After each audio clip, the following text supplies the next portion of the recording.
I'm not sure what kind of goals we're going to be using, but we need to make sure that there is some sort of stabilizing system. We do want the goals to move for obvious reasons.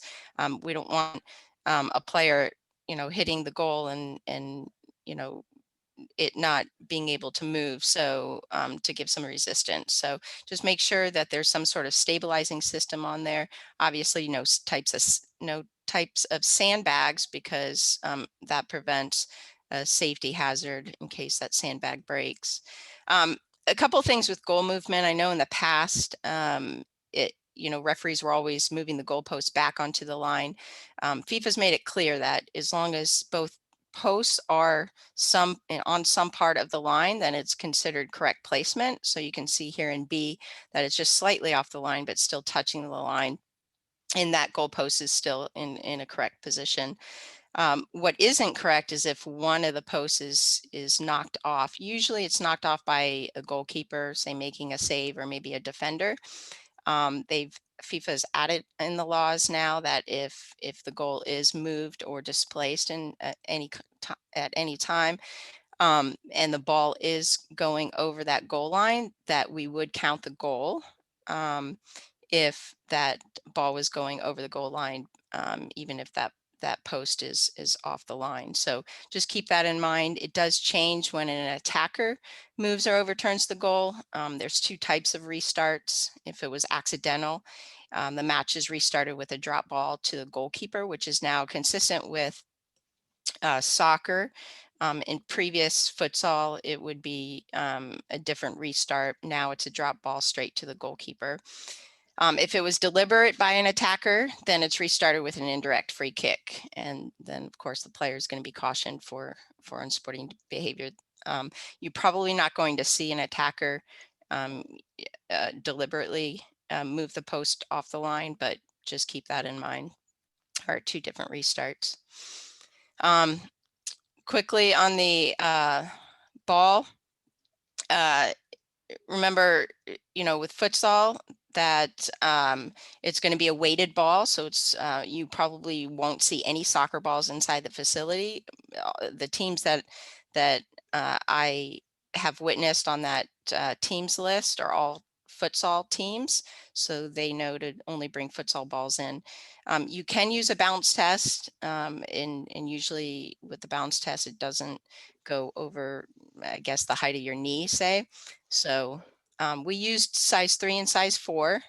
We won't see a size 5 in a futsal ball, but U12 and below will use a size 3, U13 and above a size 4. Okay.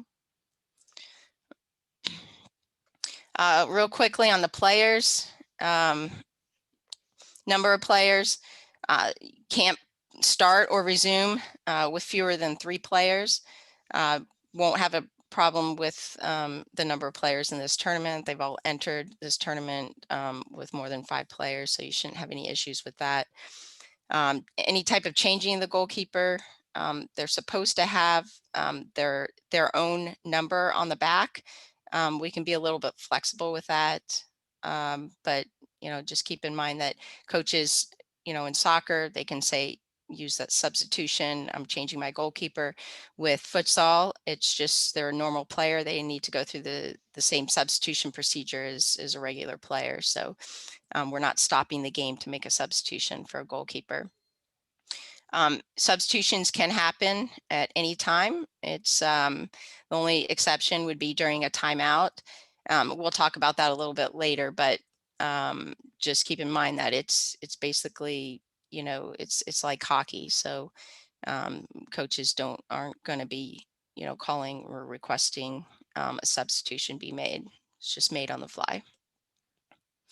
I highlighted, I went through the presentation because I knew we were going to move quickly through some of this material, so I highlighted some of the more important things in red.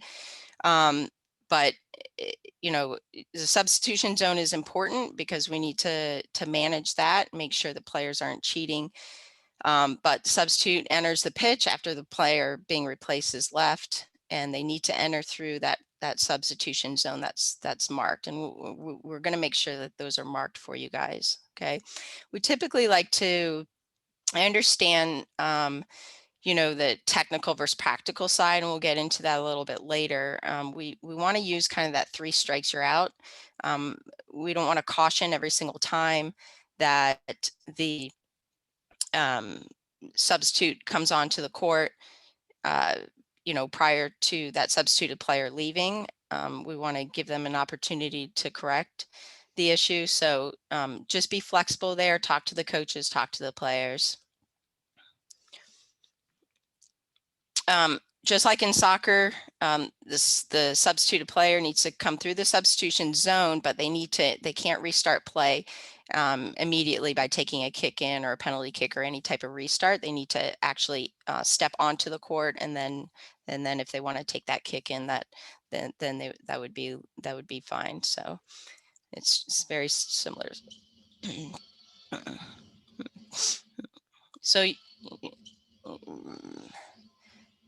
So you see the handing of the bib.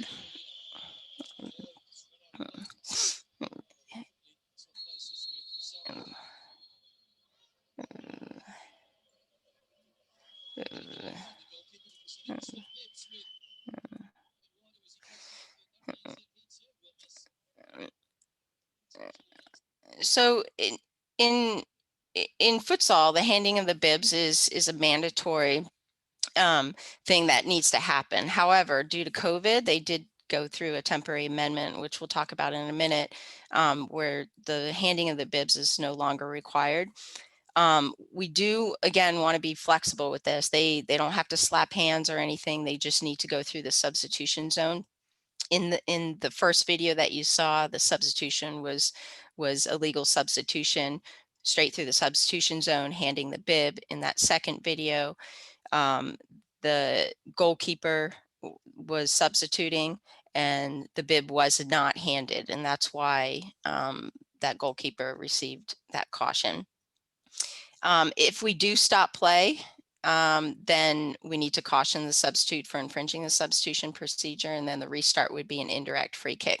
Again, we need to be flexible here and use common sense. I mean, as long as they're not cheating, but at the same time, we want to make sure that they are, you know, following the correct substitution procedure. Quickly on extra persons on the pitch, anytime a team official or substitute or send-off player or outside agent enters the pitch, we would only stop play if there's interference with the play. We'd have the person removed and then, you know, issue the caution.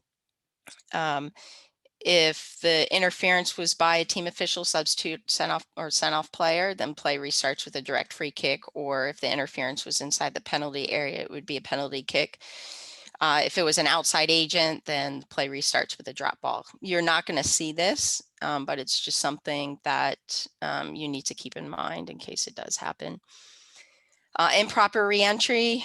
So, you know, referee sends a player off to correct maybe equipment or bleeding of a player and requires the referee's permission to re-enter the pitch.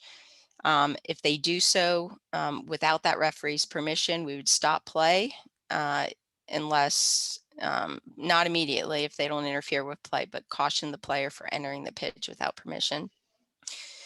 If we do stop play, then it's a direct free kick from the position of the interference, or an indirect free kick if there was no interference. Again, you're probably not going to see this, but just something to keep in mind.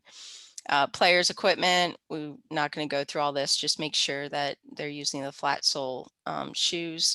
About 99% of your players are going to actually have the futsal type shoes, but you might see some running shoes also.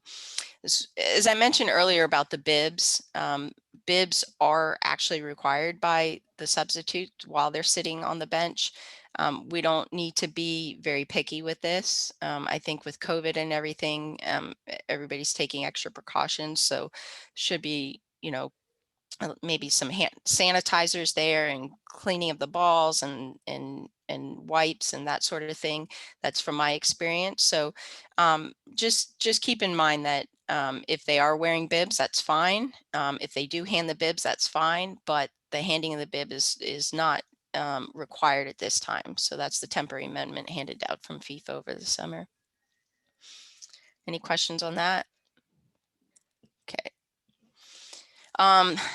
Law 5, referees. So each match has 2 referees.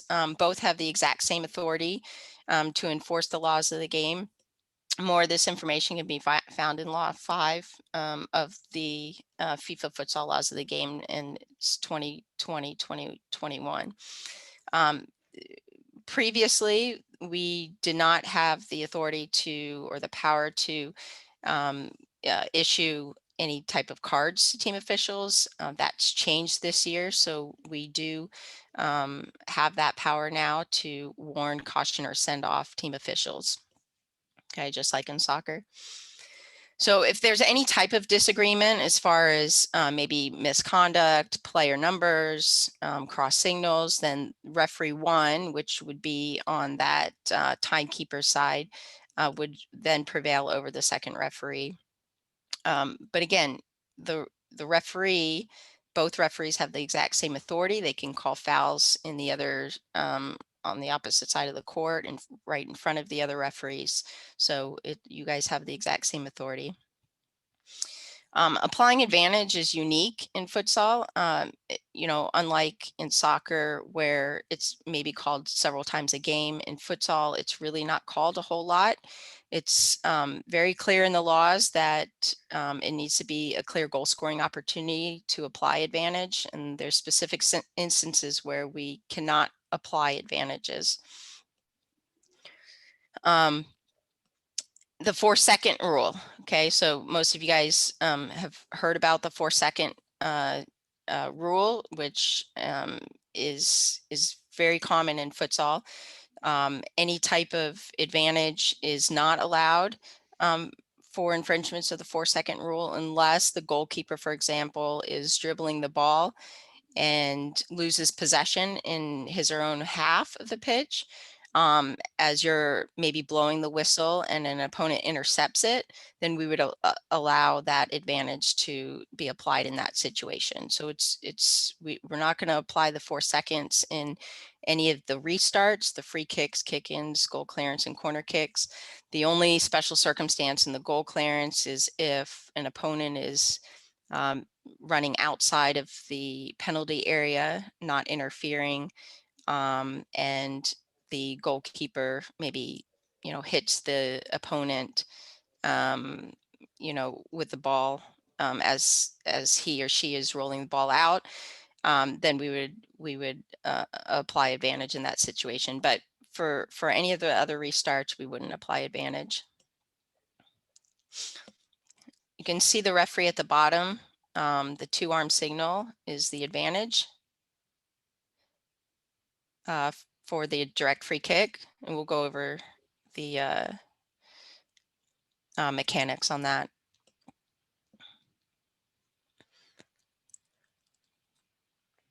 So remember, it really does need to be a pretty clear goal scoring opportunity, usually a 1v1 or 2v1 type situation.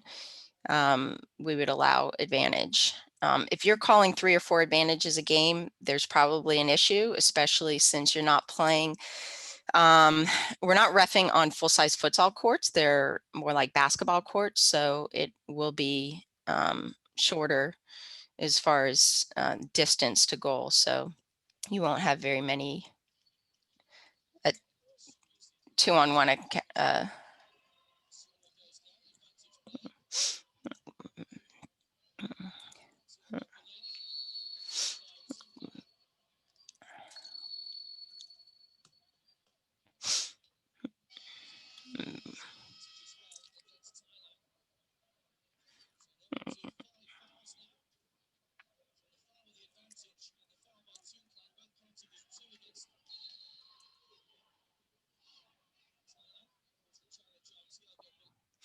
So this is, futsal is unique in the sense that applying advantage, you're still going to accumulate the foul. So on that sequence, there were actually 2 fouls called, the advantage and then the second foul.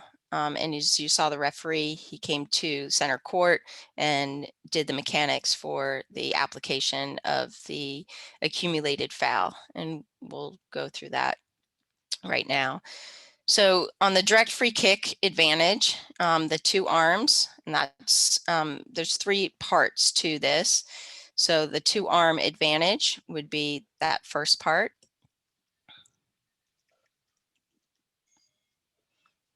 And then once play is stopped or the ball goes out, then we need to accumulate the foul.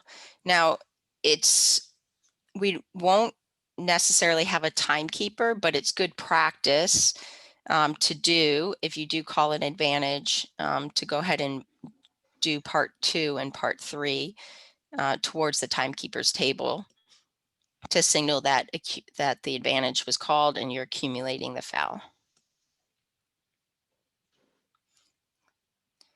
Any questions on that?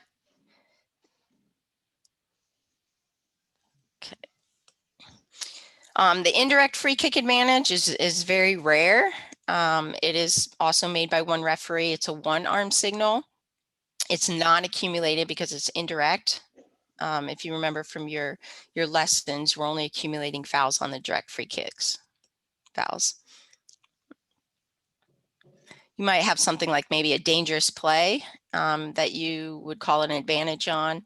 That would be an indirect free kick advantage. If there's any type of offense that does warrant a caution, it needs to be issued at the next stoppage. But you know, as I mentioned previously, unless there's an absolutely clear advantage, it's suggested that we just go ahead and blow the whistle and stop play. So it's also clear in the laws that if a team has committed 5 accumulated fouls in the same half, that advantage not be applied in that situation, that you just want to go ahead and blow the whistle at that point, unless there's a clear goal scoring opportunity. Remember, each team, once they hit that 6 accumulated foul, it then becomes a direct free kick at the 10-meter mark. So, you know, you probably won't see this a whole lot, but maybe a few games you will, where a team hits 6 accumulated fouls. So when we talk about a clear goal scoring opportunity, these are 2 pictures that you can see that the direct free kick advantage signs are being made. So advantage is being called. Clearly, they're goal scoring opportunities towards goal. So those would be the times that we would apply advantage. We have to remember to accumulate the foul. So kind of a rule of thumb, if a defender commits a foul, just wait for the possibility of an advantage. So kind of hold your whistle. If the attacker commits a foul, go ahead and sanction the foul unless the defending team develops a clear goal scoring opportunity. So maybe one advantage call a game is probably, you know, maybe 1 or 2 at the very most. But if you're hitting 3 or 4, that's probably going to be too much. Getting into the other match officials, we're not going to have a third referee and we're not going to have a designated timekeeper. My understanding, we might have a designated timekeeper, but we're not going to go through so much what the third referee, what their responsibilities are. You can read that in the laws of the game. As referees, we would need to obviously keep track of the accumulated foul and disciplinary measures and that sort of thing. So basically, a lot of what the third referee would normally do, we would do as referees, having 2 referees on the court. We'll get into the timeouts in just a minute. When there is a 5th accumulated foul, it's part of the laws that it's a mandatory signal that we need to inform both coaches, both teams, that they've hit that 5th accumulated foul. So a lot of times you'll hear the coaches say, don't foul to their teams, or play some type of strategy to not commit the 6th accumulated foul in that same half. So we need to make sure that we're communicating that as the picture that you see on the right shows that the 5th accumulated foul has been given. Any questions? All right. So as far as timekeepers, I think Kevin is still working on whether there's going to be a timekeeper or not. But we're going to go through this anyway because it's important, even if the referee is keeping track of the time. Starting and stopping the clock is really important. The stopping of the clock, it's going to be a running clock, but we need to make sure, because there's timeouts, that the clock is stopped for that full 1 minute duration. The timeouts will be kept by the referee or the timekeeper, depending on if we have a timekeeper or not. It will be 20-minute halves for this tournament, and it is a running clock. So just keep that in mind, that typically teams are playing 24-minute halves. So these teams are being shaved off about 8 minutes off their games. Okay, so 20 minutes in a tournament is pretty typical, but in their league play, it's usually 24 minutes. So we want to keep the game moving as much as possible without, a whole lot of interruptions. So this is a new law that took effect this year. I'm not sure what you guys had in your US Soccer online presentations, but the period now ends when the acoustic signal sounds, and not necessarily that wait and see what we used to do. If the ball was traveling towards goal, we would wait as a referee to see if that ball hit off a defender and went into the goal, or hit off an attacker and went into the goal. We don't have to worry about that anymore. So this is one of the great laws that was changed this year to basically avoid any type of confusion. So if there is not an acoustic signal on the clock, then it is up to the referees to end the period by blowing their whistle. Okay, the only time we're going to extend the period is if there's a penalty kick that happened prior to the horn going off, or if it was a 6 accumulated foul or subsequent foul. We would extend that period for the taking of the kick from the 10-meter mark or the penalty kick. Okay, just like very similar in soccer, the kick is considered complete when the ball stops moving or goes out of play. It's played by any player other than, well, including the kicker, other than the defending goalkeeper.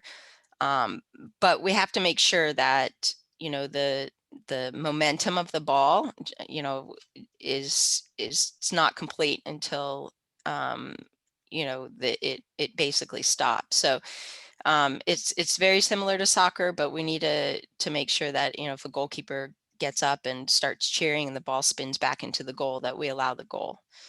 All right. So for a timeout, each team is going to be entitled to 1 timeout for each period. If they don't use it in the first period, doesn't mean they get an extra one in the second period. It's a use it or lose it type situation.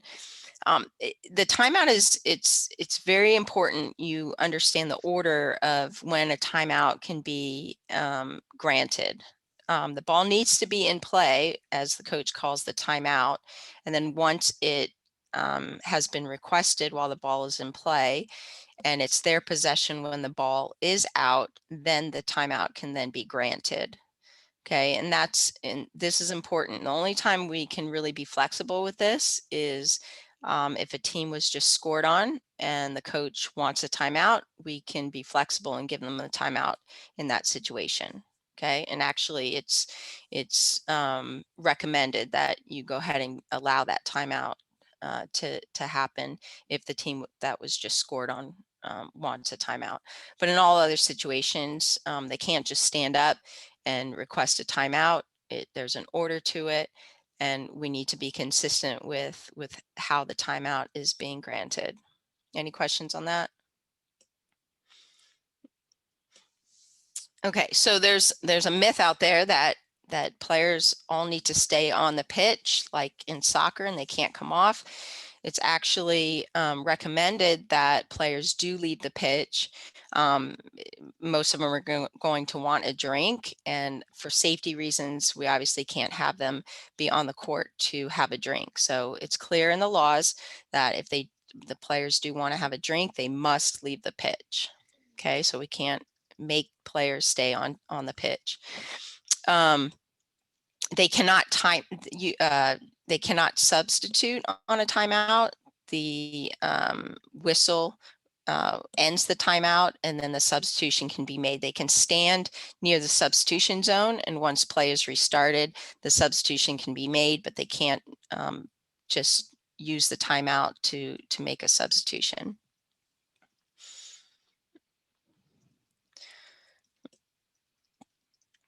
Our timeout signal, it's a little bit different than basketball. Basketball is pretty much in front of your body, in front of your face. In futsal, it's over your head, and then we signal, oh wow, we signal the team that's calling the timeout.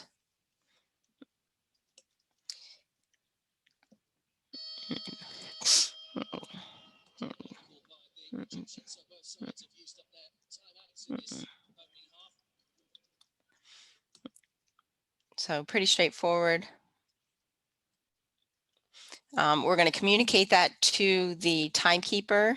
I believe, Kevin, you can correct me if I'm wrong, but I believe the benches are going to be on the opposite side in this tournament. Is that correct? That is my understanding at the moment, yes. Okay, so typically the benches are going to be on the same side as the timekeeper's table, but most of the tournaments that I have been a part of this year, due to COVID, they moved the benches to the opposite side. So I'm not sure how it's going to work this tournament, but in either case, the timeout would still go to the timekeeper. And if there's no timekeeper, it's still going to be faced to that side. No timeout cards are going to be used due to COVID reasons, but typically the coach would hand the timeout card to the third referee or the referee or the timekeeper, but we won't be using timeout cards here. Law 8, the kickoff procedure, I believe you guys, it in your online lessons still probably has that the kickoff needs to go forward. That's no longer the case, so it's consistent with soccer now. It's the ball's in play when it's kicked and clearly moves, which means in any direction. Opponents of the team taking the kickoff must be at least 3 meters, and all players except the player taking the kickoff must be in their own half of the pitch. Very consistent with soccer. If you read the rules, a kickoff, a goal can be scored now directly off the kickoff, where previously it could not. It was treated like an indirect free kick. So you will see a lot of teams try to score directly off the kickoff. So just be just know that teams are playing that strategy, especially the Richmond teams that are coming there. So positioning on a kickoff, you'll notice referee 1 down here by the scores table. They're always going to stand at the halfway line, and it's always going to be referee 1 that signals for the kickoff. Okay, so we're not using that 2-man high school system where you alternate whistles depending on what goal is scored on. It's always going to be referee 1, and referee 1 will always be standing at the halfway line. Referee 2 can be positioned somewhere near that second to last opponent. The main thing is we want to create a diagonal here, so we don't want referee 2 standing right at the halfway line or across from referee 1. So our kickoff signal, just in the direction of play. Everything's going to be palm down with our mechanics. The only thing that's not going to be palm down would be your 4-second count. We'll go over that in just a minute.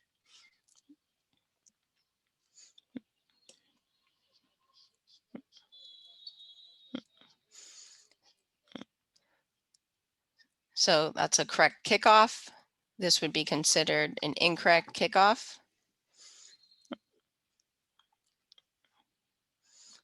So these videos were taken prior to the law change, so that's why you saw the ball going forward. But you noticed the teammate of the kicker was in the opponent's half, and so that's why it would be an incorrect kickoff. Drop ball, it's now made consistent with soccer as well. It'll be dropped to the player of the team that last touched the ball, the position where it last touched the player, outside agent or match official. If play was stopped inside the penalty area, as we talked about earlier, it'll go to the goalkeeper on a drop ball. Both teams need to be at least 2 meters from the ball until it's in play.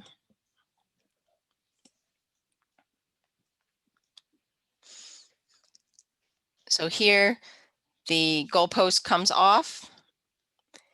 Play is stopped by the referee, and therefore the restart would be a drop ball to the goalkeeper.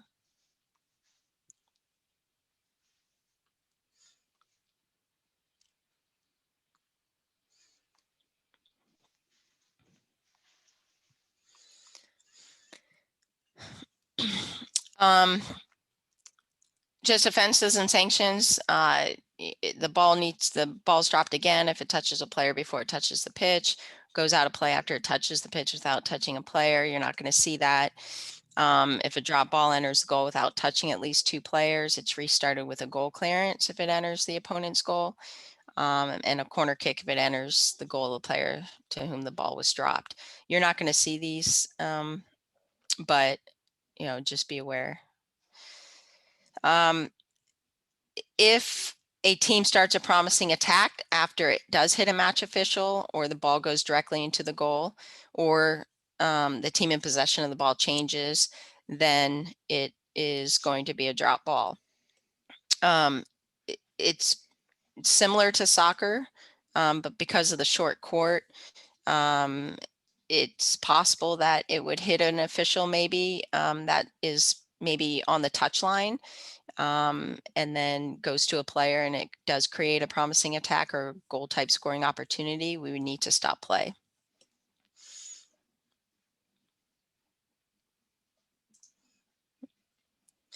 If it hits the ceiling, I don't recall how high or low the ceilings are there, but if it does hit the ceiling, it's restarted with a kick in on the touch line.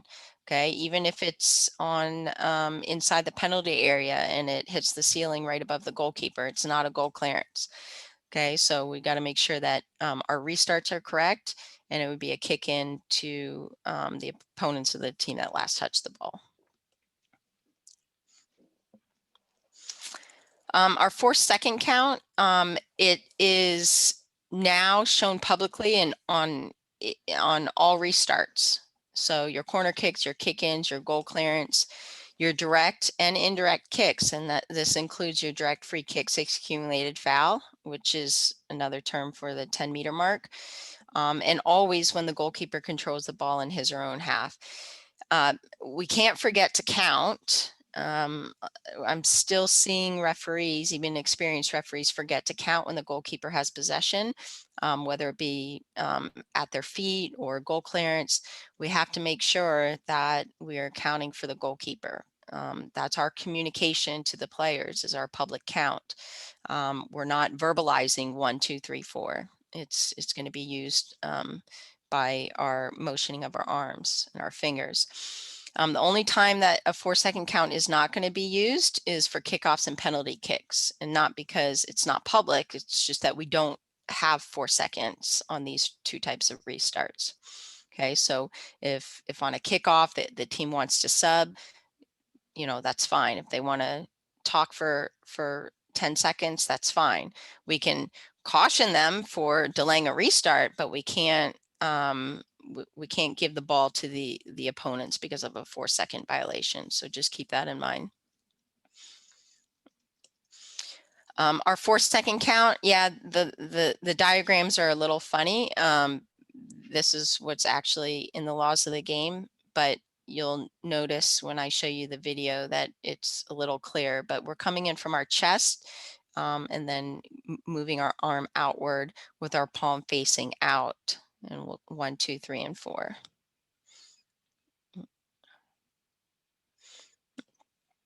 And then our 4-second violation signal once the whistle's blown. Uh-oh.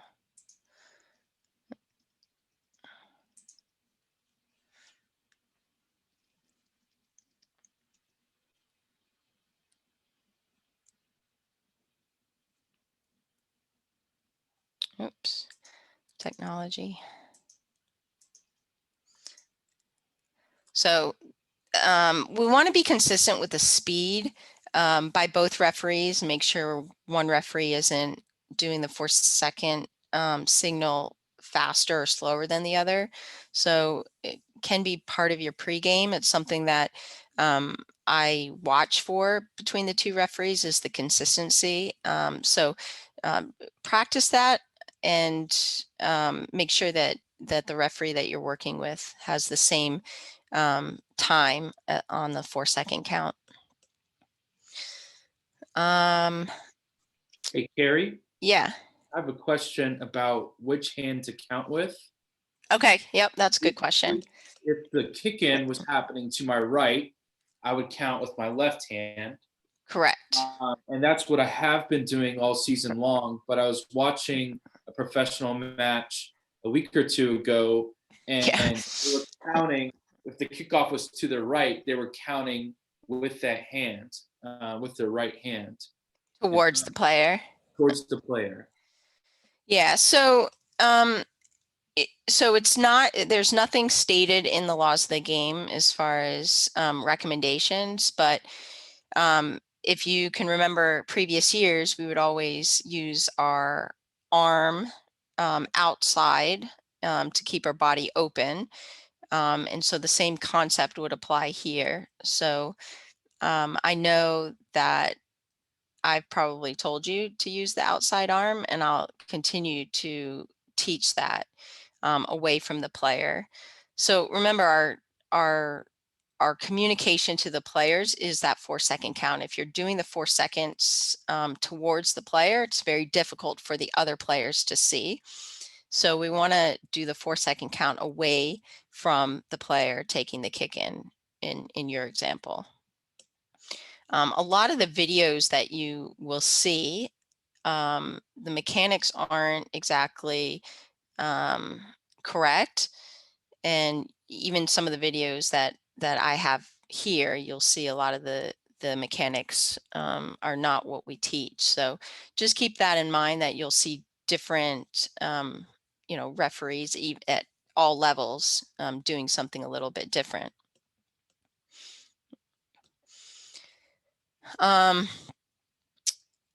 If an extra player was on the court because they didn't follow the substitution procedure, we would disallow the goal and restart with an indirect free kick.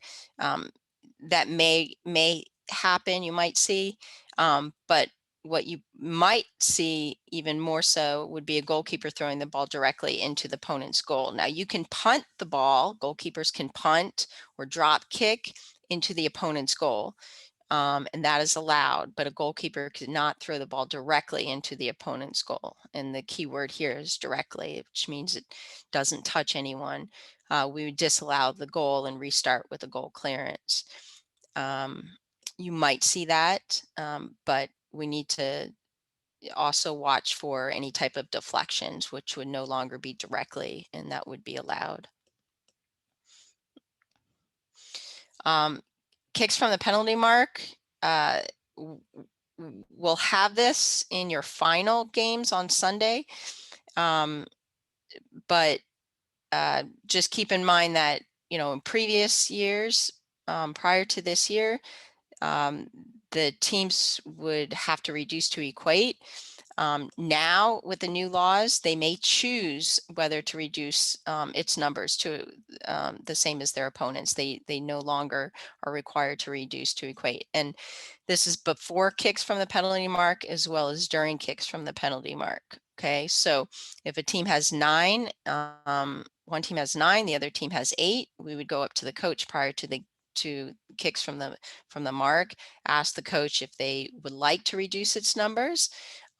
If they say no, then all 9 players would be considered eligible players to take the kick, and all 9 must take the kick before the next round of kicks.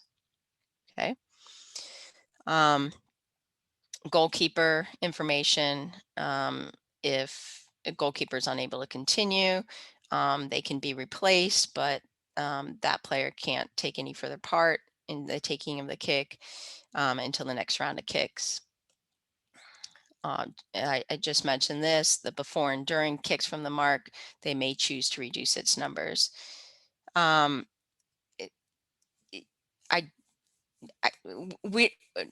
We don't know if there's going to be kicks from the mark until the finals. And so we're hoping that, that a team wins in regulation. But if there are kicks from the mark, I will be there, as well as some of the other experienced referees are also there. So there shouldn't be any issues with that. In previous years, it was best of 3. Now it's best of 5.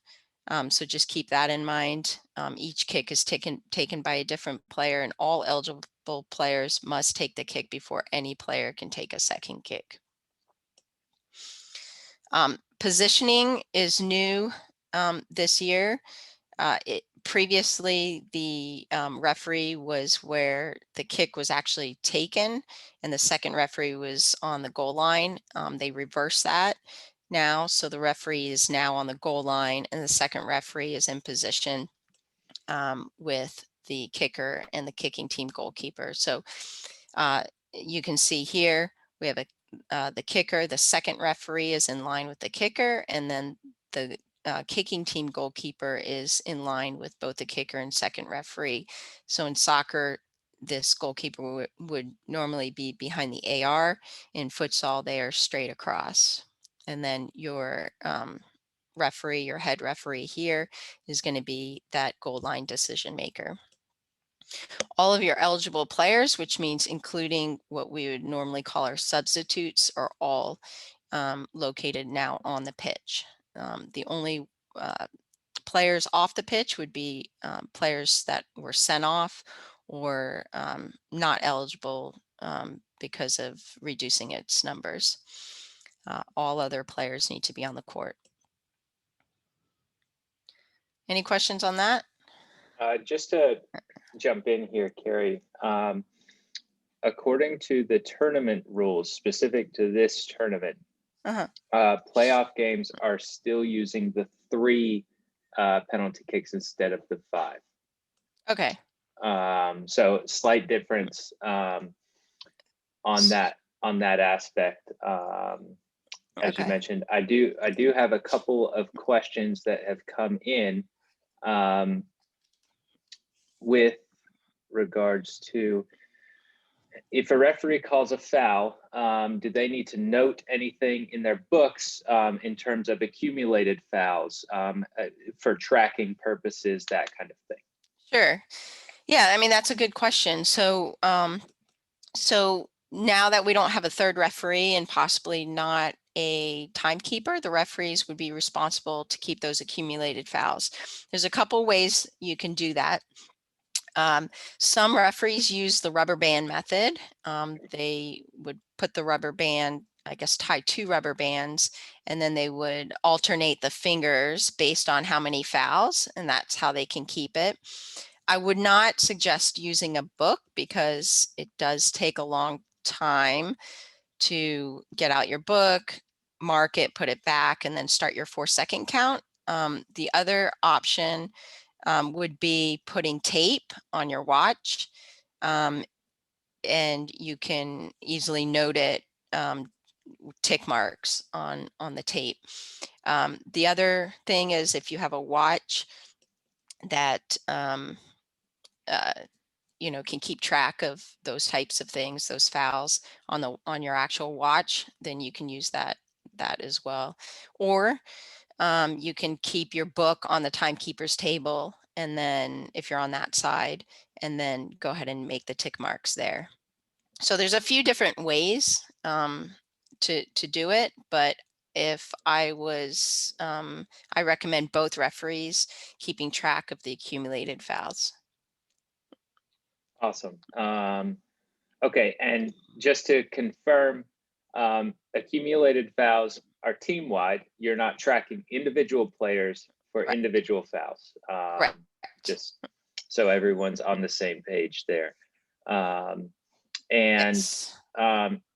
going over the 4-second count, you talked on the importance of it being public, and potentially which hands to use or arms to use for that. Violations with the goalkeeper after they hold on to the ball for longer than 4 seconds. Can you repeat on the sanction for that? So I'm going to get into that in Okay. part 2. Okay, then when we will wait till that. Yep. And then how much on the 4-second rule again, how much leeway are we giving to teams? Let's say the ball travels down to the end of the court. They need to bring it up to midfield in order to get the ball back in play. When are we starting the 4 seconds and that kind of thing? Okay, so according to the laws, it's when the player is ready to do so, or when the referee feels the player is ready to do so. Obviously, if the ball is going down to the goal line and the player needs to chase it, we're not going to start our 4-second count. We would start our 4-second count when we feel the player is ready to put the ball into play, and that could mean holding the ball, standing on the touch line, and directing his teammates, hey, go here, go here. We need to start our 4-second count because we feel that player is ready to put the ball into play. Okay. Does that make sense? Yeah.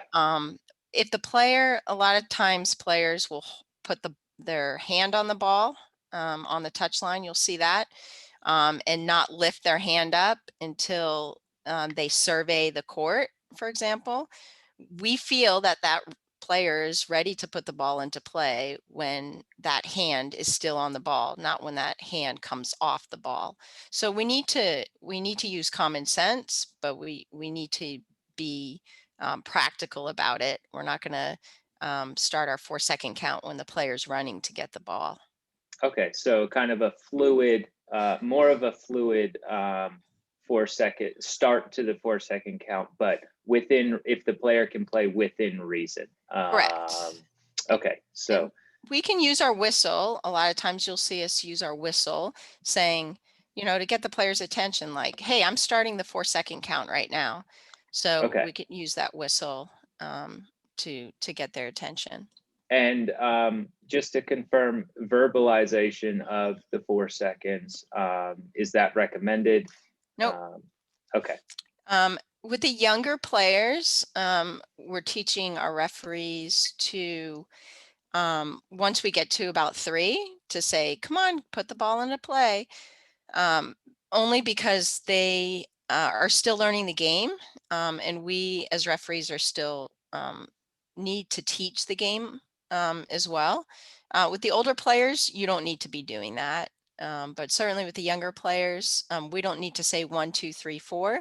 But once we get into 3, same thing on a goal clearance or with the ball at the goalkeeper's at the goalkeeper's feet, or on a goal clearance with their hands, we can tell them to help them put the ball back into play. I mean, we want to eliminate the whistles so much and get the game moving. Otherwise, we'd be stopping the game all the time, and Right. the kids would never play. So use common sense, but certainly with the younger players, we can help them out.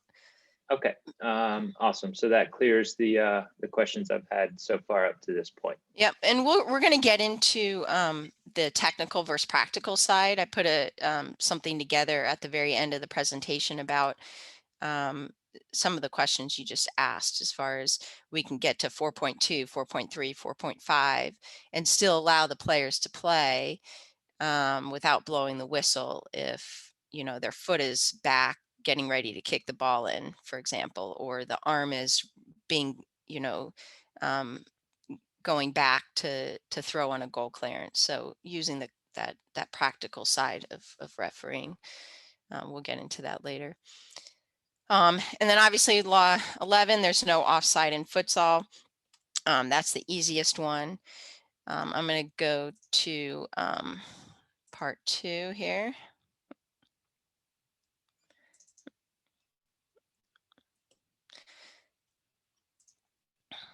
So this is kind of, I guess, the meat and potatoes of the laws, which is law 12, fouls and misconduct. There's a lot of changes this year to this law, as well as you know, 13 through 17 as well. So we're going to go through this you know, a little bit slower than I did on the first 11 laws. These direct free kick fouls are going to be your accumulated fouls. So just like in soccer, these are going to be judged whether they're careless, reckless, or using excessive force. So charging, jumping, kicking, and then also attempting to kick is considered an accumulated foul. Pushing, striking, or attempting to strike, tackling, tripping, or attempting to trip. And we've got some videos on each one of these. I'm not going to go so much through careless, reckless, and excessive force, because you guys all know that from soccer. But when we get into the videos, you'll see the difference between the three. So charging an opponent. So there is no charging allowed whatsoever in futsal. So something as simple as this, which would be a simple, a careless type charge, is still considered an accumulated foul in futsal. So we need to remember the surface the players are playing on, and to keep the game safe for the players. So in this second clip, as much as it doesn't seem like it's much, that would be considered a reckless charge, and a caution would be issued. And here would be considered excessive force, and this would actually be a send-off in futsal. So you got to see the 3 different types of charging. Most of the charging you will see, if any, in futsal will be more of your careless type charging. Jumping at an opponent, it's similar in soccer, but in futsal, you'll see this one is just a careless, so no sanction would be issued on this one.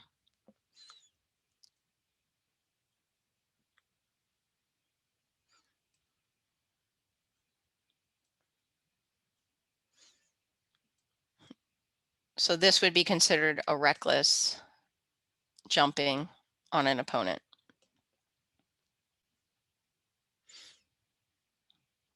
Okay. Kicking an opponent or attempting to kick. This first one you'll see is just a careless.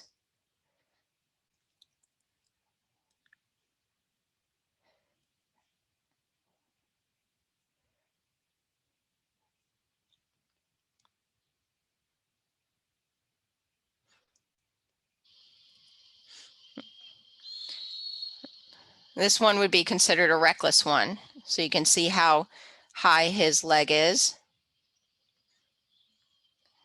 We just need to keep in mind the surface that they're playing on.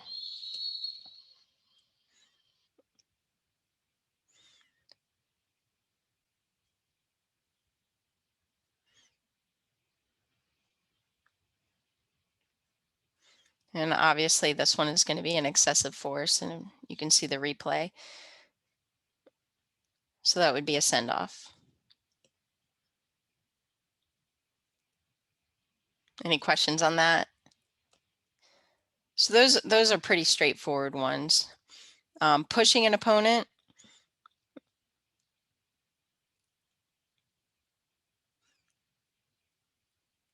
So it doesn't look like much, but remember, consider the surface they're playing on. It is considered a careless, it's just a simple foul, so no caution would be issued here.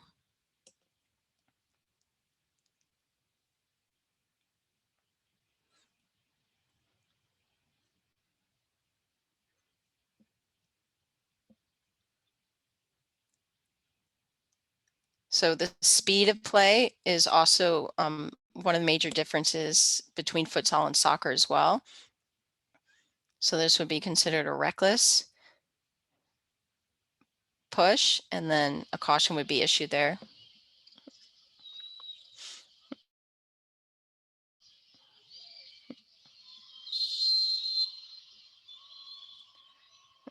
So even a small push like that, you can see the speed of the player, the attacker. So that would be considered excessive force and a send off on that one. The courts are smaller, so you're not going to have so much the speed, but it's something to be aware of because when we go through DOGSO in a little bit, you'll see that we're not going to be giving send-offs a whole lot anymore.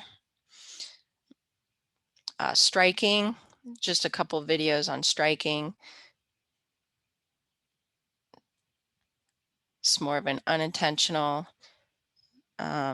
careless strike.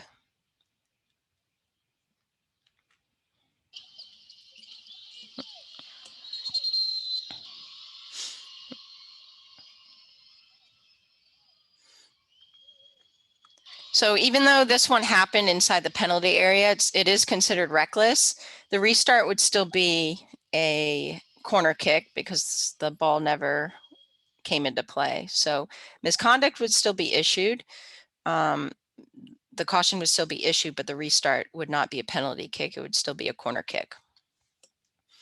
And of course, I don't have an excessive force strike, but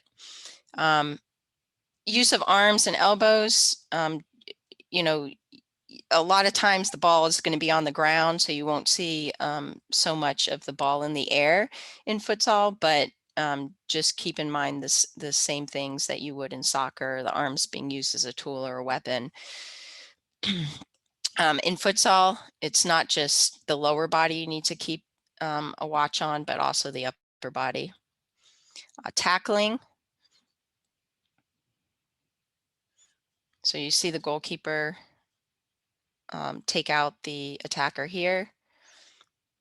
That's just a careless tackle.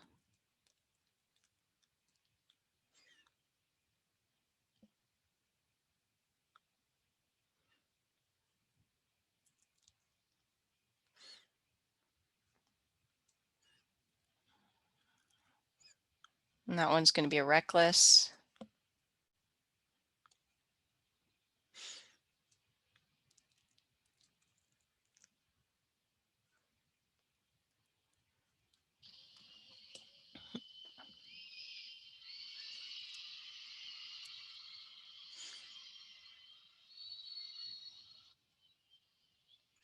So anytime, even though these players are not wearing cleats, this is considered excessive force because of how this player came in. It's very dangerous to come in with the sole up like that and to leave your feet. So that's clearly going to be a send off, and you know, the potential of injuring a player as well.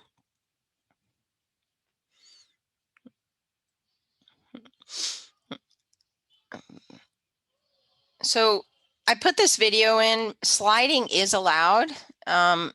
Kevin, I wanted to ask you, I know I had talked to you about the slide tackling. Were you able to find out if slide tackling is allowed in this tournament? As I understand it, yes. I have asked for a quadruple confirmation on that, but my last conversation with Keith was that yes, it was allowed. Okay, so we need to keep in mind on the slide tackling.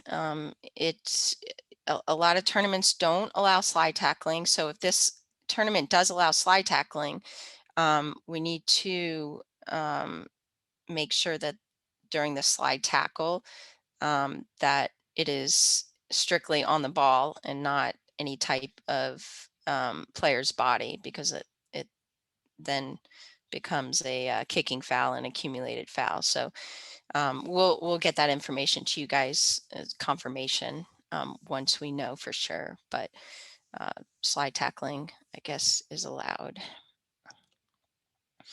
Tripping an opponent.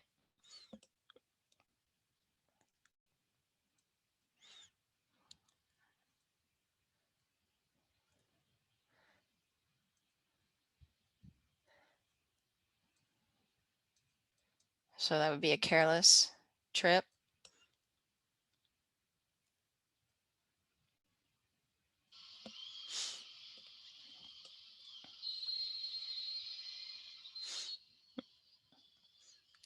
So it doesn't look like much, but wrapping a player's leg around another player's leg is actually considered a reckless tackle or reckless trip.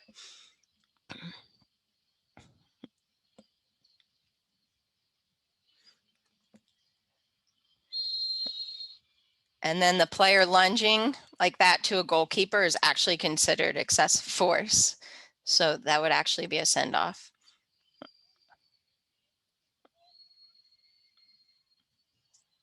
The players respect the game at the youth level a lot. So you're not going to see a lot of this.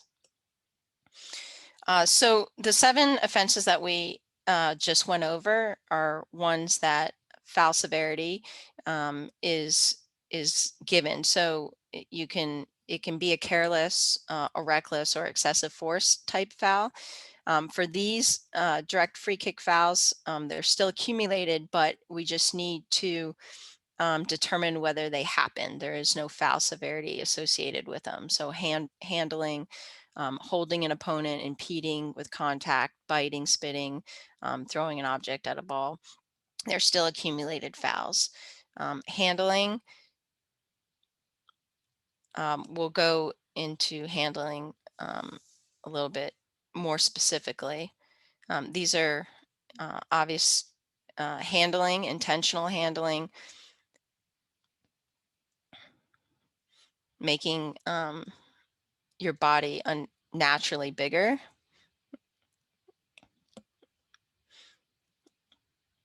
The game is so fast, sometimes it's difficult to see where a player's hands and arms are. So positioning is important.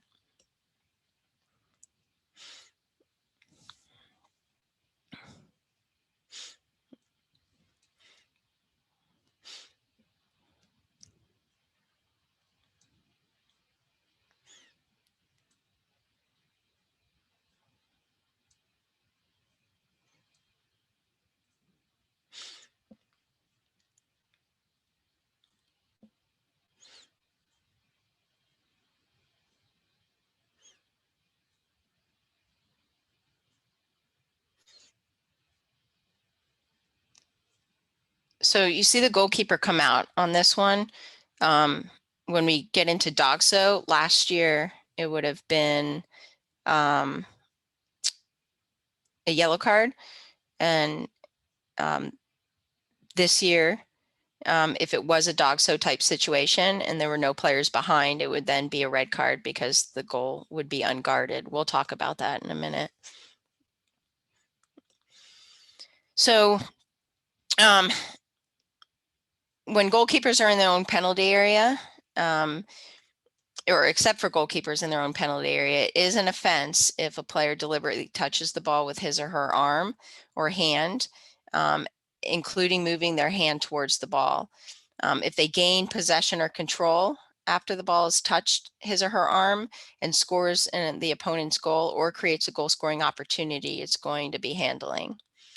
This is similar to soccer. FIFA does leave the door open by saying it's usually an offense if the hand or arm is made, has made their body unnaturally bigger. We saw in a couple of those clips where the players made their body unnaturally bigger, or if their hand or arm is above or beyond his or her shoulder level. So that's going to be usually an offense for handling. And except for those offenses that I just mentioned, it's not usually an offense if it touches a player's hand or arm directly from the player's own head or body, or directly from the head or body of another player who's close. Again, you know, I put this in red because it doesn't mean that it's not always, it can be, it just depends.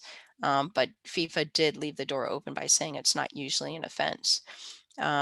Also, if the hand or arm is close to the body and doesn't make the body unnaturally bigger, it's not usually an offense. Or just like in soccer, if a player falls to the ground and their hands extended, but they use that ground to support their body, as long as their arm isn't extended like vertically away from the body, it's not usually going to be an offense for handling. Use common sense, I think, here. You all are good soccer referees, my understanding is, so you know when handling occurs. Holding, it is pretty common in futsal, but because of the court size, it's considered a bigger cheat in futsal than it is in soccer, because you don't have that space to get out of a hold. So it is something that needs to be,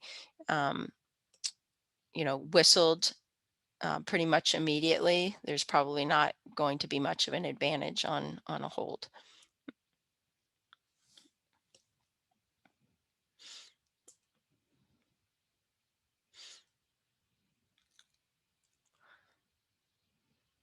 And as I mentioned, there's no foul severity, so you can't have a careless hold or a reckless hold, but you certainly can have misconduct. So in this situation, a dog-so type situation, it would, last year would be a red card. This year would be just a caution because of the goalkeeper guarding the goal.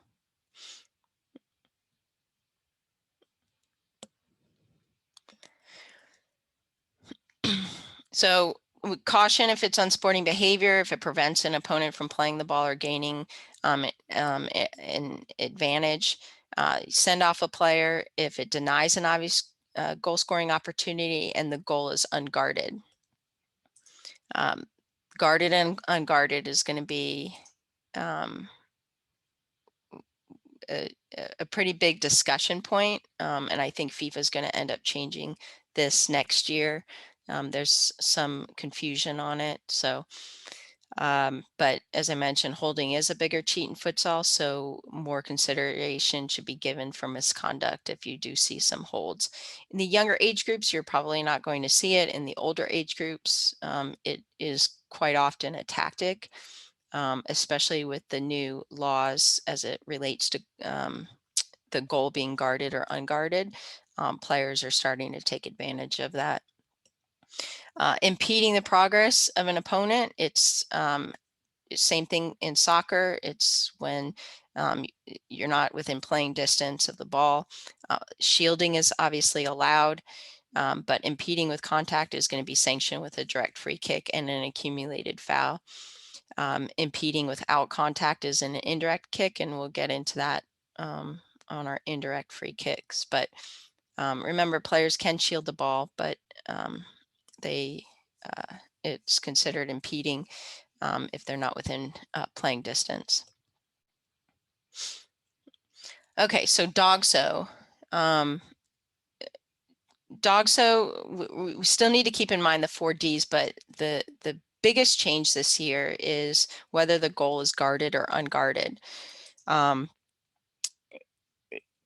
It has caused some confusion already, but if a goalkeeper is in front of his or her own goal to guard it, it doesn't mean within the goal frame, it just means in line between the player and the ball. Even if all of the criteria for DOGSO is met, but the goal is guarded, it can no longer be a DOGSO offense. So you guys need to think yellow card before red card. In most cases, 99% of the cases, it's going to be a yellow card. The goal needs to be unguarded, meaning the goalkeeper is either being used as a flying goalkeeper and outside the penalty area, away from the goal. That's when the goal is considered unguarded. We have a couple of videos I'll show you. Anytime a player denies the opposing team a goal or an obvious goal scoring opportunity by a handball offense, the player is sent off wherever the offense occurs. That's going to still stay the same. Inside the penalty area, if there was an attempt to play the ball and the goal was unguarded, if the goal was unguarded, then it would be a caution. If the goal was guarded, then no card would be issued. So you can think of this as knocking it down one. So if it was a yellow card, it would be no card. If it was a red card, a normal red card offense, it would be a yellow card. If there was no possibility to play the ball, so if there's holding, pulling, pushing, just like in soccer inside the penalty area, it would be a send-off if the goal was unguarded. If the goal was guarded, then a caution would be issued. In most cases, the goal will be guarded, and therefore it would be either a no card if there was an attempt to play the ball, or a caution if there was no attempt to play the ball. We get a lot of questions on this. We actually went back to FIFA a couple of times to get clarification. And so it's possible that they're going to change this next year. But we do need to think caution before send off. We're going to show you a couple of videos on this. So here, goalkeeper comes out of the goal. It's going to be a send-off regardless. It's a handball offense regardless of where it is and who it's by. This would be considered a send-off.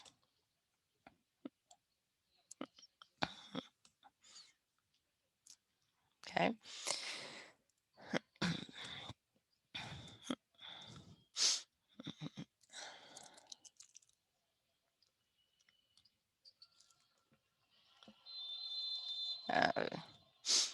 So there was an attempt to play the ball here. The goal is guarded. The penalty kick is given, and no card will be issued on this play.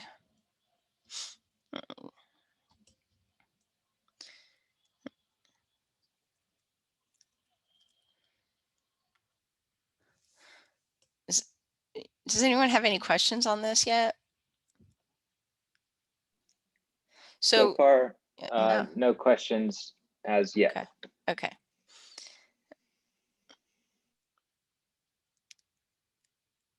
So on this one, the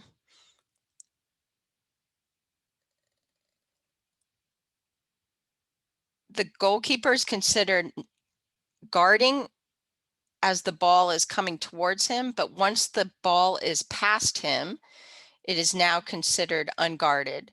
He actually grabs the player's legs, so it can actually be considered serious foul play as well, which is higher than DOGSO. But to give you an idea, at the beginning, as the player approaches the goalkeeper, he's considered guarding the goal right there. But once the ball is past the goalkeeper, he's no longer guarding the goal. So this would be a send-off and no attempt to play the ball unguarded. Or you can actually justify it as serious foul play, which would still be a send-off.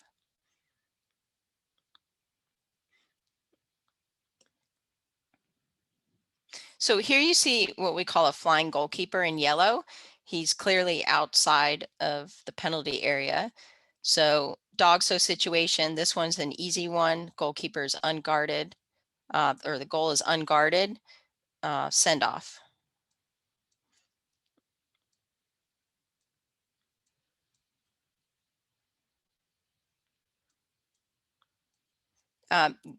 You probably will see a few of the flying goalkeepers this tournament. It is a strategy a lot of teams play, especially when they're down by a goal or two.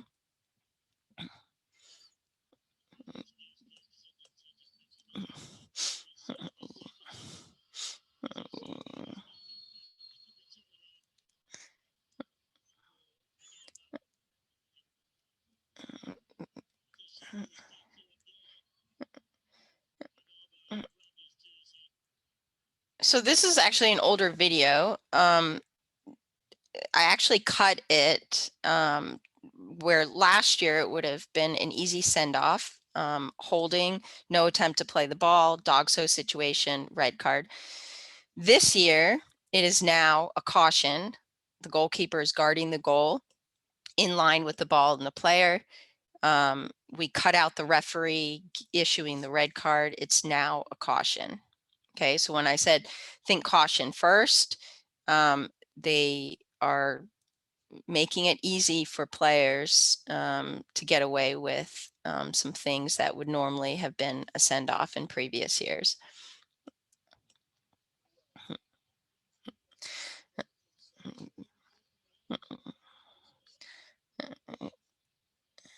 So you can also see how short this video is. It was cut because last year was a red card. This year it's the same situation as the last video. Even though the goalkeeper is out to the top of the penalty area, he's still considered guarding the goal. And this would again be a caution.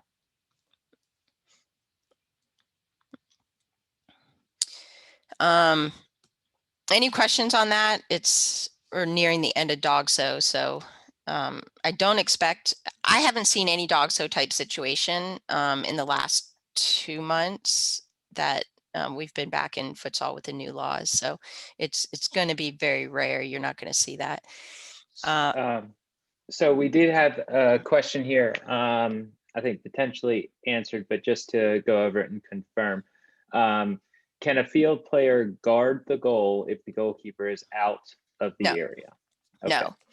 And I have an example, not a video example, but an example here in, I think on the next slide. No, the guarding of the goal deals specifically with the goalkeeper, not an outfield, what they call an outfield defending player. So that's a good question. A player, sent off player, substitute, or team official who enters the pitch and is in violation of the substitution procedure and commits a dogso type offense, it's clearly going to be a send off. Okay, so there's no gray area there. This is what the question kind of had to deal with a goal if a goalkeeper commits an offense which denies an obvious goal scoring opportunity by handling the ball outside the penalty area, when his or her goal is unguarded or only guarded by an outfield defending team player behind the goalkeeper, it's still a dogso offense. It's still a send off.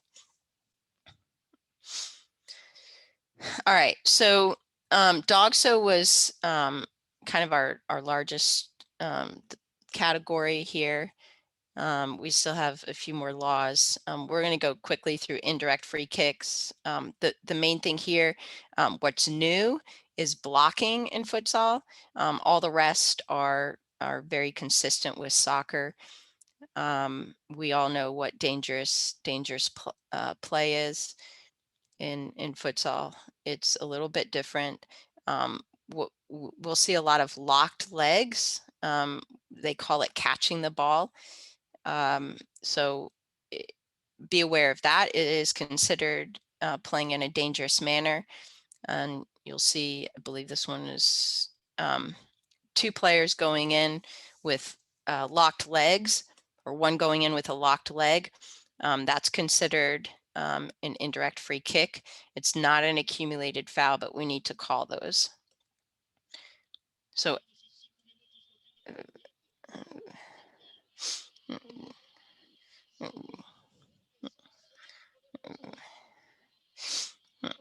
here the goalkeeper comes in.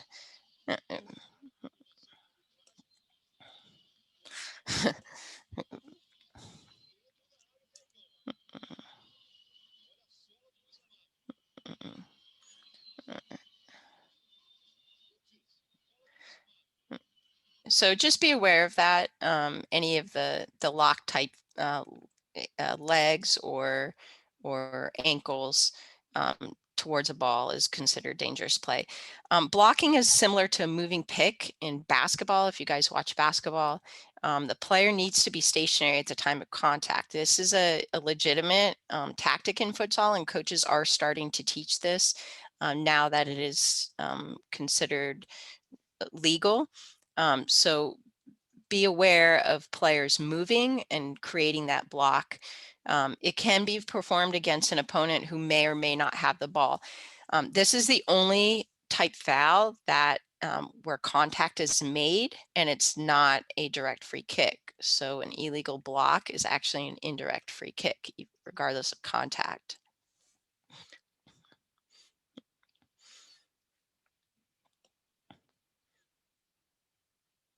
So you can see the white player, almost like a moving pick. There's contact made, but the restart would be an indirect free kick.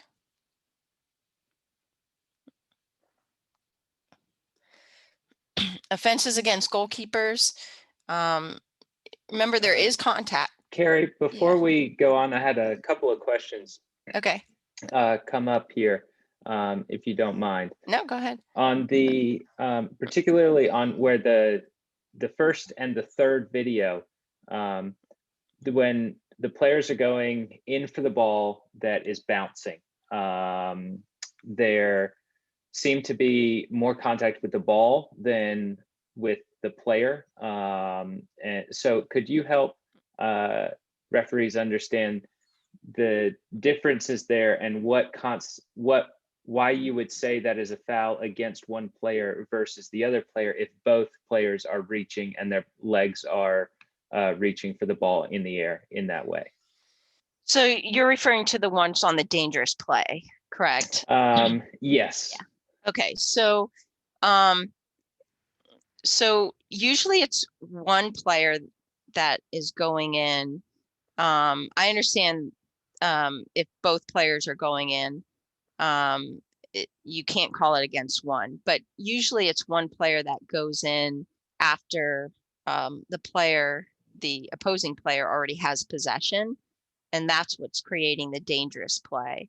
So say for the one that has the goalkeeper coming in with the outstretched leg, the opponent already, the attacker has possession of the ball, and then the goalkeeper comes in with that, the flying outstretched leg. So that would be a dangerous play on the goalkeeper. The other one with the locked, the one near midfield where both players seem to go in and then one player gets injured. I believe if I'm not mistaken, one player already had possession and that player came in, the opposing player came in and Yeah, locked. so would it be possible to go back to the first video just to walk through that? Because I feel particularly in these matches, we might encounter this quite often. So I want to make sure. So there, no one is necessarily in possession with the ball. We have two players reaching out. Are we kind of judging that based on the position of the player, where they're coming through? Both of these legs look fairly locked from that shot there. So it has to deal with more of the sole of the foot. You could think of it as like the studs up type thing. Okay. In this one, Green would be guilty of that offense because of how that player is coming in to catch that ball. So you can Okay. see, yes, both players have their legs outstretched, but green is coming in at a more dangerous type manner than white is because of the sole of the foot. Okay. You'll see in the other videos, they're very similar as far as locking, like this one right here. See how he comes in with the sole, the yellow Yeah. player. So that's what we're mostly referring to, is that white just came in with the inside of his foot. I mean, there's Right. nothing wrong with that. It's how the players catch the ball with their sole. Okay. So essentially, a key point there is the positioning of the foot, and the sole of the foot, Correct. and how that is making contact with either the player or the ball, Correct. as players are going into a challenge. Yes, and most of the time it's going to be the ball, because that's what locks, and prevents that movement of the opponent's foot. It's Okay. locking. So I guess for referees oftentimes, with two players going up, especially outdoors, we might say both of your feet are up. You've made a play on the ball, and we Yeah, allow play to go. correct. However, in futsal, Correct. It's they're different. it's more of kind of clamping down on, we don't want the positioning of the foot, even if they don't make any contact with the player, even if both feet are going up. We don't want that kind of movement onto the ball and around players. Yes, and consider the surface too. I mean, there's give on grass, right? And even on Right. turf.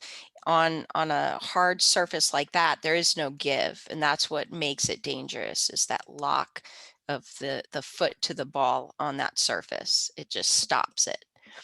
So that's the Okay. difference. In soccer, there would be absolutely nothing wrong with something like that. In Okay. futsal, there is. Yeah. Great. Thank you very much. You're welcome. All right, so when we get into offenses against goalkeepers, it's similar to soccer, where a player can't prevent the goalkeeper from throwing or kicking or releasing the ball.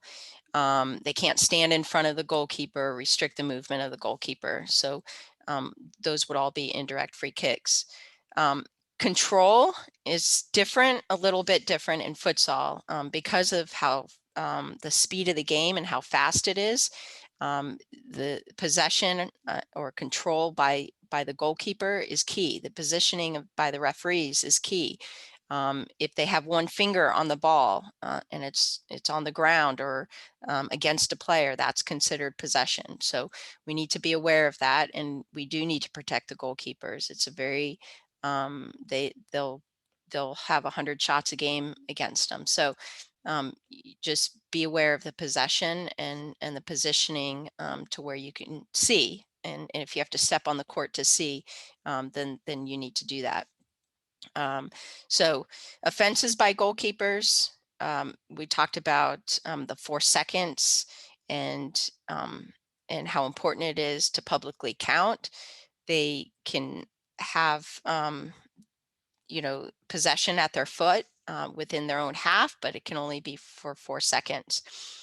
If it's in their attacking half, then the 4 seconds goes away. We no longer need to count the 4 seconds. But anytime they have possession inside their own penalty area with their hands, say on a goal clearance or off of dynamic play, we need to count our 4 seconds. So one of the things that we're still seeing referees forget to do is remember or to be focused when they release the ball.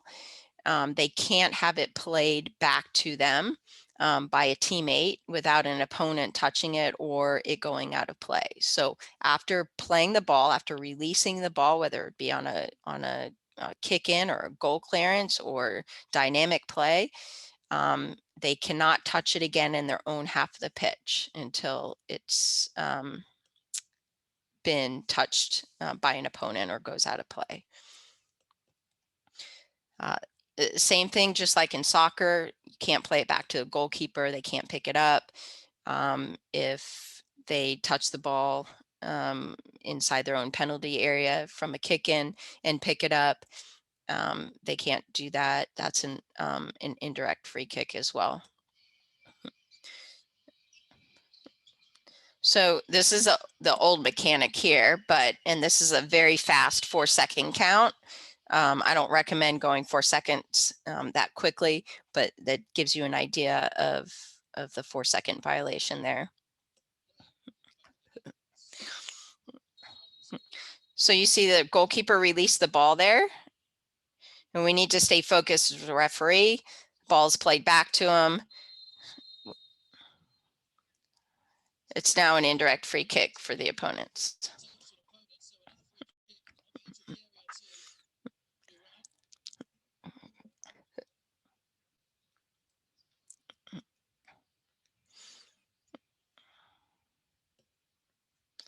So that would be an indirect free kick. Misconduct, as I mentioned earlier, we can give yellow cards, red cards to team officials now. If there's any type of difference in opinion between the referee and second referee, the referee's decision will prevail. Not going to go through all of the cautionable offenses. They're exactly the same as in soccer. But substitutes can only be cautioned for these 4 things. So delaying the restart, dissent, entering the pitch, not going through the substitution zone, and unsporting behavior. That's the only time substitutes can be cautioned. Sending off offenses, any type of dogso offense by handling. It used to be dogso by hand, dogso by foul. Now it's under one category. It's just dogso. So if it's a handball offense, we talked about that when we went over dogso and all the sending off offenses, just like in soccer. Something unique to futsal is when there is a send off, that team is going to be playing down for 2 minutes, and it's similar to hockey in the sense that if the team if the opposing team scores, then that team that had the send off and that was down for 2 minutes can now bring another player at full strength, not the sent off player, but they can now play at full strength. So it's just like hockey. The 2 minutes, we need to keep track as referees if we don't have a timekeeper.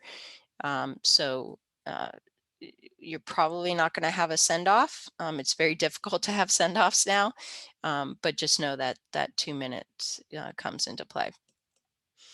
We're not going to get so much into restarts after fouls and misconduct. Just know that if the ball is in play, an example would be here.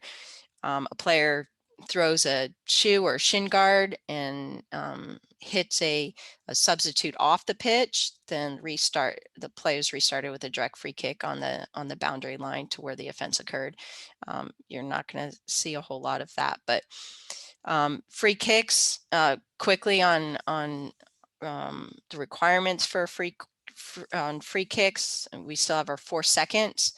Ball needs to be stationary. Opponents have to be 5 meters from the ball. Anytime there's a wall, attacking team players need to be 1 meter from the wall until the ball's in play. Similar to soccer and their distance. So pretty standard, but most of the requirements are going to have your 4 seconds and the opponents being 5 meters. So this is going to be something that you will see throughout the tournament, is any type of direct or indirect free kick for the defending team inside the penalty area, and it's coming out. The ball can be placed any point inside that penalty area. So say there's a foul by the attacking team against the opponent inside the penalty area, that defending team can place the ball anywhere inside the penalty area. Remember, we don't have a goal area like we do in soccer, so this entire penalty area can be used. For indirect free kicks for the attacking team, so we saw that in one of the last videos on the 4-second violation. If there is an infringement inside this penalty area, you would move the ball up to the line closest to where the infringement occurred. So if there's a pass back to the goalkeeper and it happened in this area here, we'd move it straight up to the top of the penalty area. So no indirect free kicks are going to be placed anywhere inside the penalty area. We just move the ball straight up to the point nearest to where the offense was committed. Any questions on that? Okay, so indirect free kicks, the signals are exactly the same in soccer. It's made by one referee when it's sanctioned. So whoever blows the foul, it would be one referee when sanctioned, but it's made by both referees during the restart. Now, nowhere in the laws does it say how difficult it is for the referee near the ball, the trail referee, to hold their arm up, have the whistle in their mouth, and do the 4-second count. It's very difficult. We don't have 3 arms. So what we've recommended is that the lead referee would hold their arm up.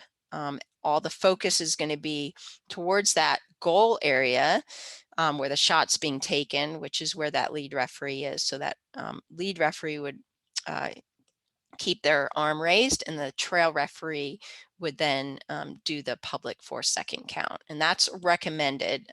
That's what we've been teaching because we just can't possibly do 3 things at one time. So at least one of the referees does need to have their arm up on the indirect. Direct free kicks. A lot of these are going to be, practiced and strategized. So just be aware of they can come from off the court back onto the court. They do have the 4 seconds that are going to be public, though. It is made by one referee. Hopefully you guys have gone through the signals online. I'm not sure what you guys got to see from US Soccer. I don't think they have the new material, but you'll notice our signals for direct free kick is one arm down and the other outward. Both palms are going to be face down. Just like, any type of offense. So if, for example, a player taking a free kick and there's an opponent that's closer than 5 meters intercepts it, that's the risk that player takes, and the referees would allow play to continue. If, for example, an opponent's inside the penalty area when a free kick's taken, touches or challenges for the ball, then we need to allow the free kick to be retaken. Any kick that's not taken within 4 seconds, then it's an indirect free kick to the opponents. The accumulated fouls, we talked about this earlier, but anything in Law 12 for the direct free kicks are only part of the accumulated fouls, not the indirect free kicks. Sometimes you'll see a game sheet. I'm not sure what we're going to have this weekend, but a lot of times you can, if you do have a timekeeper, you can use something like the hash marks or something for the accumulated fouls. Sometimes you can put it on the scoreboard as well. We'll just need to check when we get there. The new term this year, direct free kick, 6 accumulated foul. It used to be called the kick from the second penalty mark or second penalty spot. To make it easier, we can say kick from the 10-meter mark. So there's no confusion between this type of kick and a penalty kick. This kick is given when the team has hit their 6 accumulated or subsequent foul in the same half. Not sure if there's going to be a mark in the facility, but we'll make sure that you know the difference between a penalty kick and the 10-meter mark spot. So Ball needs to be stationary, and I put this asterisk here because it's not always going to be on the spot, the 10-meter mark. If that sixth foul, for example, was sixth or subsequent foul happened inside a certain area between the penalty area and the 10-meter mark, then they get a choice at the spot of the infringement or the actual mark. So what's unique about this kick is that this needs to be an actual attempt to score a goal. So it's has to be a shot on goal. It cannot be a pass like you can do on a penalty kick to a teammate. This player needs to take the kick with the intention of scoring directly. The defending goalkeeper just needs to be 5 meters until the ball's been kicked. They don't have to stand on the line or start on the line. They can move all the way up to, if you remember that 5-meter mark, 1 meter right behind the top of the penalty area. They can move all the way up to that spot. So here's kind of a diagram with the shadow. So if the foul, the sixth or subsequent foul happened in this shaded area, then that kick needs to be at that actual spot, that 10-meter mark. If that sixth or subsequent foul happened in this C area, not inside the penalty area, but within the C area, then they get to choose whether to take the kick from the spot of the infringement or from that 10-meter mark. And here's a video of an example of the spot of the infringement. You'll see the referee here. He's asking the player, do you want it at this spot or do you want it up at the mark? And he says, I want it at this spot. So that's when the sixth or subsequent foul happens within that C area.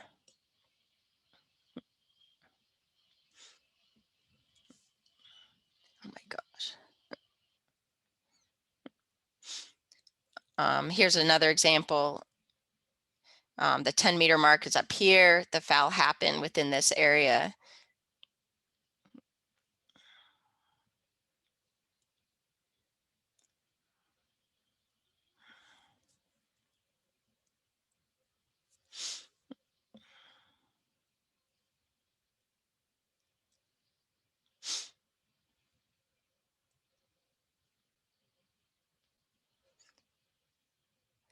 So remember, all players need to be behind the ball and 5 meters away.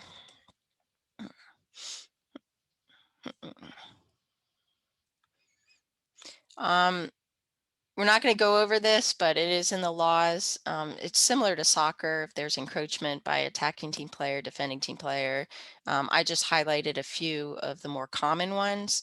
If the ball doesn't enter the goal, you know, if the kick is retaken, and cautions for either the goalkeeper or attackers or defenders. So you guys can take a look at that.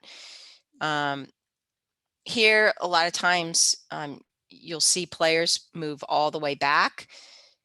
Long run-ups are very common for this. You can see the goalkeeper come off the line, which is fine.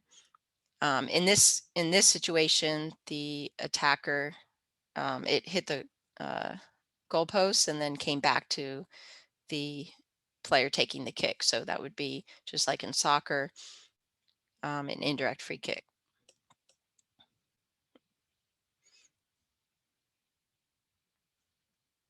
So even though all the players are 5 meters away from the ball, if they obstruct the kicker in any way, that player needs to be cautioned. That's all that it's saying, even though that the offender was respecting the 5-meter distance. If they move towards the ball during the taking of the kick, that player needs to be cautioned. For positioning, this is a new change. One of the referees needs to be in position with the mark, that 5-meter mark, and the other referee is going to be positioned on the goal line. So even though we're probably not going to have that 5-meter mark on the actual court, previously this referee was up near the ball, They moved this referee now to that 5-meter mark to ensure that that goalkeeper doesn't encroach this line.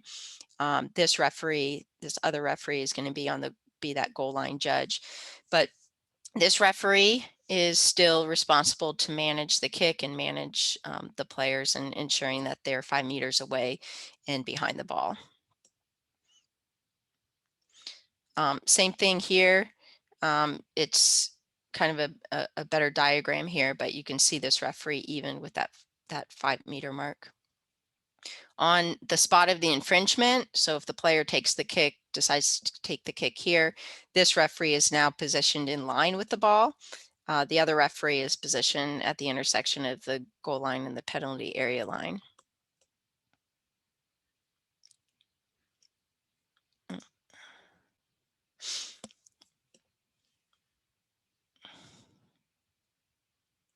All right, so all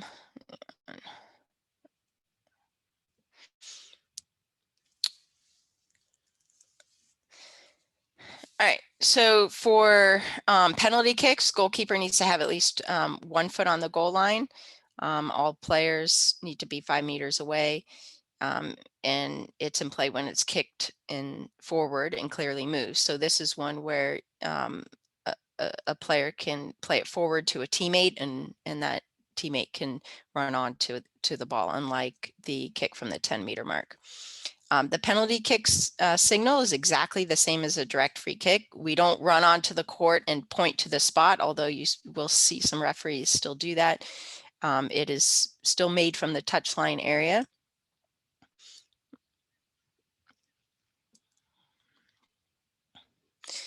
For positioning, same thing with direct free kick, 6 accumulated foul. It's one of the referees. It used to be it used to be referee 1 taking a position in line with the penalty mark. Now it's one of the referees. So either one of the referees can do it. And you can see a diagram here. Infringements, same thing with the 10-meter mark. Even though they're respecting the 5-meter distance, they can't interfere with the kicker, the run up. That player would need to be cautioned.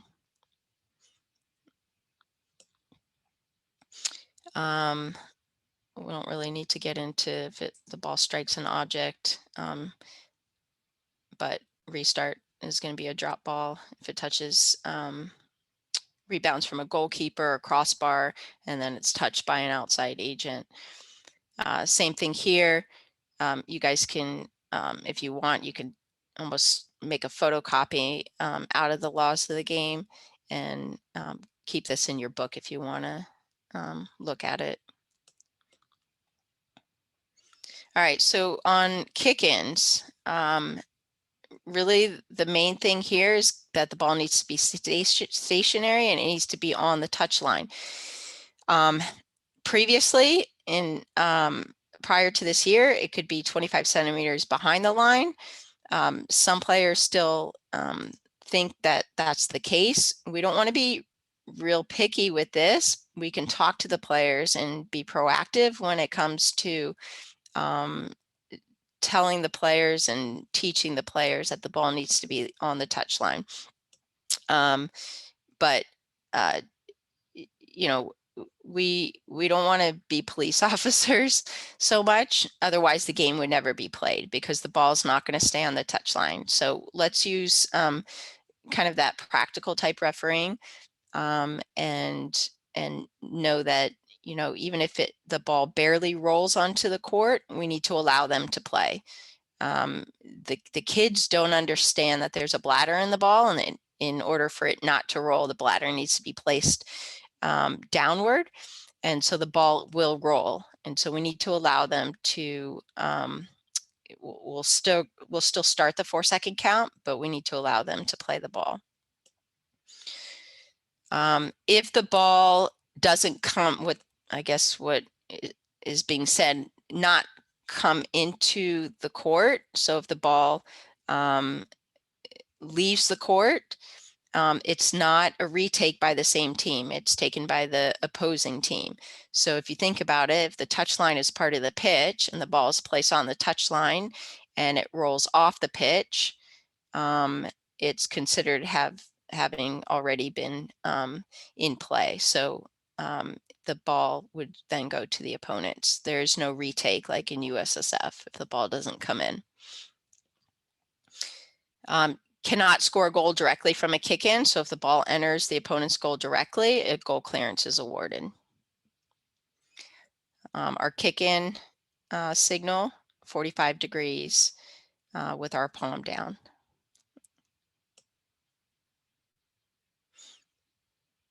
We're not mirroring signals either. So it's only the referee on that touch line would be making the signal for the kick in. Positioning. So you'll see referee 1. So normally with soccer, we would have our AR on this side.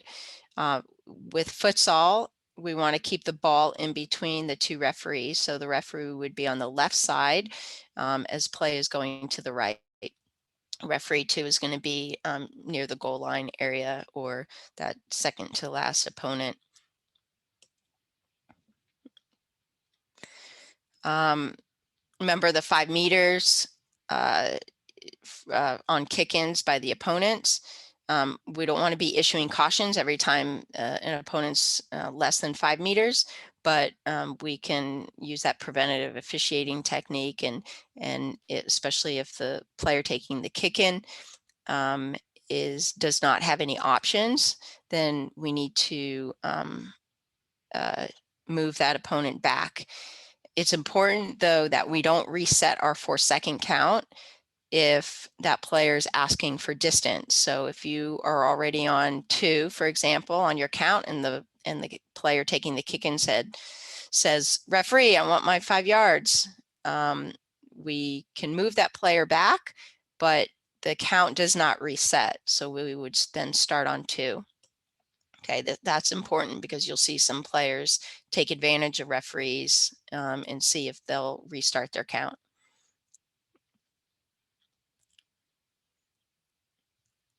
So it looks like that the kick-in goes directly into the goal, but obviously you can see the deflection there. So be aware of that the game is played obviously at a very fast speed. So here's the 4-second violation, old mechanics. So I put this video in because of the previous laws where a player's foot on the court would be an infringement and a turnover to the opponents. Now with the new laws, they excluded foot placement in the laws, and so that is now considered legal. Again, that used to be an infringement. That's no longer an infringement. So just because a player's foot is on the court, we would allow play to continue. Goal clearance, it no longer needs to leave the penalty area, so it's exactly the same as soccer. On a goal clearance, it needs to be thrown or released. It cannot be punted from a goal clearance. Only on dynamic play it can be punted. And remember the 4 seconds when that goalkeeper is ready to put the ball into play. Opponents need to start outside the penalty area until the ball is thrown or released or put into play. Our mechanics for goal clearance, we're going to use our arm 45 degrees down, palm facing down, and the signal would be using your arm closest to the goal line.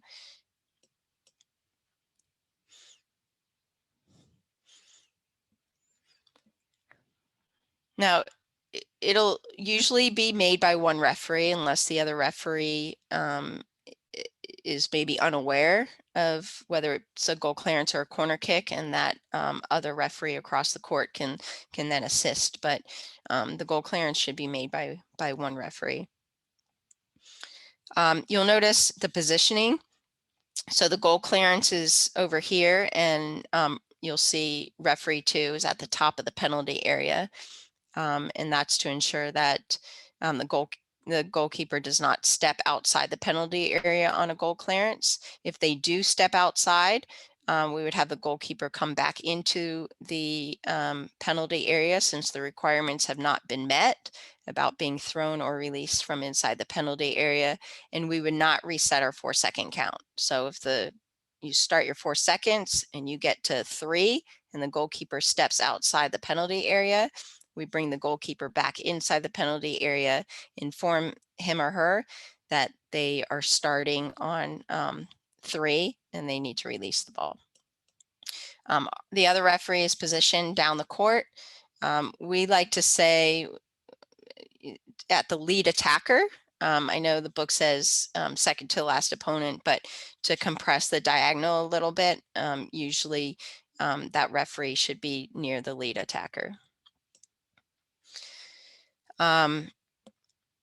Indirect free kick, if the goalkeeper releases the ball and then touches it again.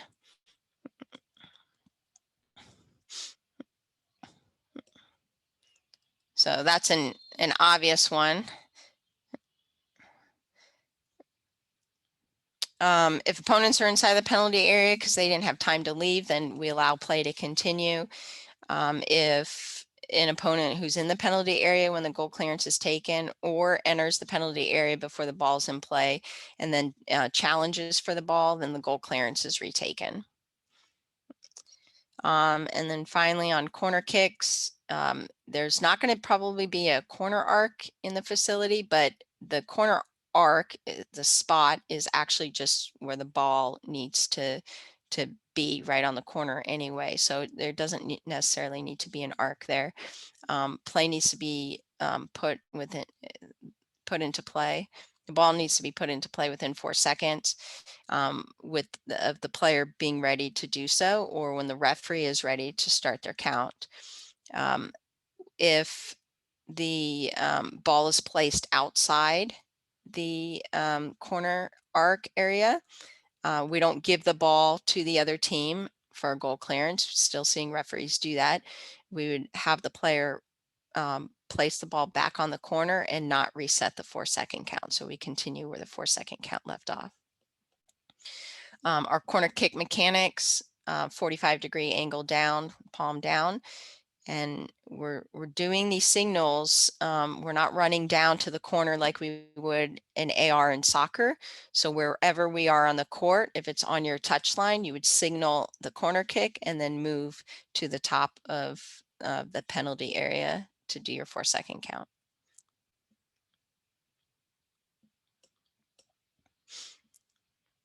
So positioning, if the ball is up here, we are standing at the top of the penalty area if it's on your side to do your 4-second count. We don't want to stand right next to the player. And then the other referee would be on the goal line. So if there was a counterattack and the ball is played up court, referee 2 would then be the lead referee and referee 1 would then be the trail referee. Same thing on this, the ball on this side, referee 1 would be at the top of the penalty area. Referee 2 would be on the goal line. If there's a change of possession and a counterattack, referee 1 would then be the lead referee.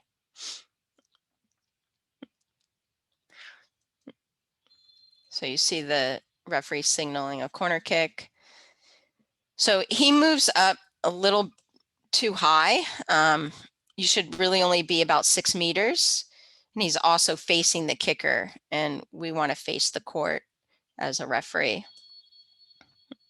And again, these are old mechanics. We haven't been able to find newer videos, but yeah, so all the requirements are pretty much the same. If the corner kick isn't taken within 4 seconds, then a goal clearance is awarded to the opposing team. And as I mentioned, if the ball is placed outside the pitch, it's a retake of the corner kick, but don't reset the 4-second count.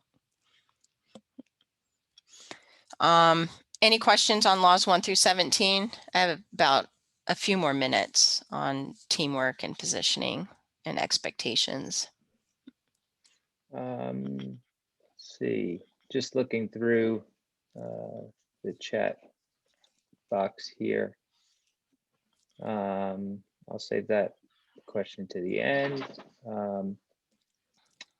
A question on the goalkeeper involvement with play here, passing back to the goalkeeper. So after an opponent touches the ball can the ball be freely played back and forth with the goalkeeper, or is it when the goalkeeper receives the ball and then passes it out to a teammate, they cannot, and then it's intercepted, so they only get essentially one touch, or can they just be involved in play freely? No, so it resets once an opponent touches the ball. So if the goalkeeper receives the ball, whether it be from an opponent or from his teammate, he cannot receive it back again without it being touched by a teammate or going out of play. Okay, so in his own half. Okay. So teammate of the goalkeeper has the ball, passes it to the goalkeeper passes it back to that teammate. The goalkeeper cannot receive the ball again until an opponent touches the ball. Correct. Okay. Yes, and we're trying to get referees to get out of the habit of one touch, two touch, and instead incorporate the thought of releasing the ball. So once the goalkeeper releases the ball, he or she cannot receive it back unless an opponent touches it or goes out of play. So if you think about it as releasing the ball, whether it be by foot or by hand, it hopefully is a little bit clearer instead of thinking first touch, second touch. Okay, and I think that clears that question, and I'll follow up at the the end. Cool. With the next one. Good. So I put something together. I've used in my supplemental training before, and it's for positioning and teamwork. So compressing and expanding the diagonal is important, and I've got a couple of videos on this. We do want to face the court as much as possible. I know it's sometimes easy to look at players and have your body facing the kick in, but we really want to establish that peripheral vision by keeping our body square to the court. So understanding playing tactics, you might get a sense of this as you're watching the game and refereeing the game. A lot of teams are playing, square type tactics or diamonds, or zonal defending or man-to-man defending. So those are things that you might be able to catch on as you go through the weekend. The best position, I mentioned this before, is keeping the ball between the two referees. Sometimes you might see that you guys are across from each other, and sometimes that's going to happen. But we want to try to keep an open diagonal between the referees so you can expand and compress the diagonal when needed. Try not to obstruct the player. So if you can't get behind a player on a kick in, don't move in front of them. It's fine that you stay on the other side of the player taking the kick in. So try not to obstruct the players. Also on substitutions, a lot of times they'll be standing on the line. We don't want to necessarily stand in front of them. Let's move away from them. Avoid entering the pitch when you don't need to. So if we have to issue a caution or a send off, any type of misconduct, that's okay. But even setting a wall, you can manage from the touch line. So those are things that I really stress with my referees, is that can you manage everything from the touch line? Unless it's younger players where they don't understand that where an indirect free kick is supposed to be positioned, maybe on top of the penalty area, and you might need to walk onto the court, but try to manage things from the touch line if possible. So this is really good positioning and teamwork here. You notice that the referee at the bottom of the screen was started you know, closer to the ball, but then when the ball was switched over to the opposite side, the referee on top then moved down, and what we call this is interchanging. So one referee moves down towards play for credibility aspect of it, in case you know, anything happens with any type of fouls, and this other referee then interchanges. Oops.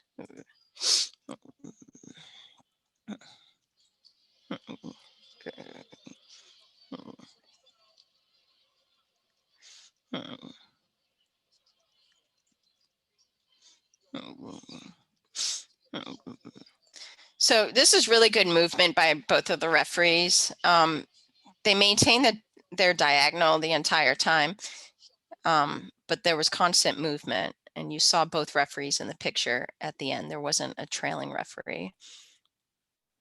So same thing here. You'll see this referee moving all the way down, and the other referee on top interchanging and moving to that top of the lead attacker. So those are just some videos of good positioning and teamwork. This is one that is really bad positioning. You'll see this referee down here. I mean, he's nowhere near the play, and essentially this referee up here, you know, has to take care of all the players. So we need to make sure that we're compressing this diagonal a little bit. So this referee should be really up near that lead attacker over here by the red player. So the diagonal is way too big here. Talk about technical versus practical. I know I've said it a few times, but it really is, it comes down to, yes, we understand what the book says, but let's be practical as a referee as well. I mean, these guys are playing 20-minute halves. We want to keep the game moving, encourage putting the ball into play. We mentioned about the kick-in. If an opponent is standing closer than five meters, but they're not interfering, allow the play, allow those players to see their options, unless that opponent is sticking their leg out or moving to intercept the ball in any way. But allow that kicker to look at their options, and if they have a teammate to the left or right of them, they don't need to play it behind the opponent standing in front of them, if that makes sense. But see the game as a player and be patient, and do encourage those players, especially the younger players. You know, I mentioned it earlier about, you know, if the count's 4-2, 4-5, 4-9, but we don't need to blow our whistle. We can't be super sticklers to this, but clues that the player's placing the ball into play. If the player taking the kick and is moving their kicking leg to the ball, we can slow our count down a little bit. The goalkeeper moving their arm to throw the ball, allow the goalkeeper to throw the ball. Remember, the 4-second count was put into the laws for time wasting purposes, to prevent the delaying of the game. And we don't want to be, I always say this to my referees, it's not meant as a gotcha decision. So we're not out to get players on the 4-second count. We want to encourage them to play the game.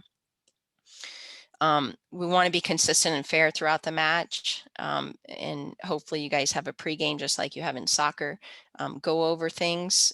You know, 4-second counts is a big one, being consistent in the 4-second count, but don't go looking for a reason to blow the whistle. Look for a reason to not blow the whistle. What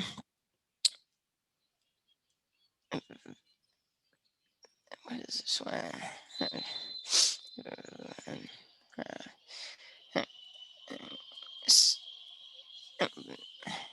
So the players are all upset because there really wasn't any need for the referee to stop the game. And as you can see, the ball came to an attacking player to create a 2-on-1 situation. So that's why there was some arguing here. There really was nothing going on. It was actually a 1v1 situation. So use common sense there. All right, so that's all I have. I know it went a little bit longer. I think we started a little bit late, but do any of you guys have any questions about anything we covered?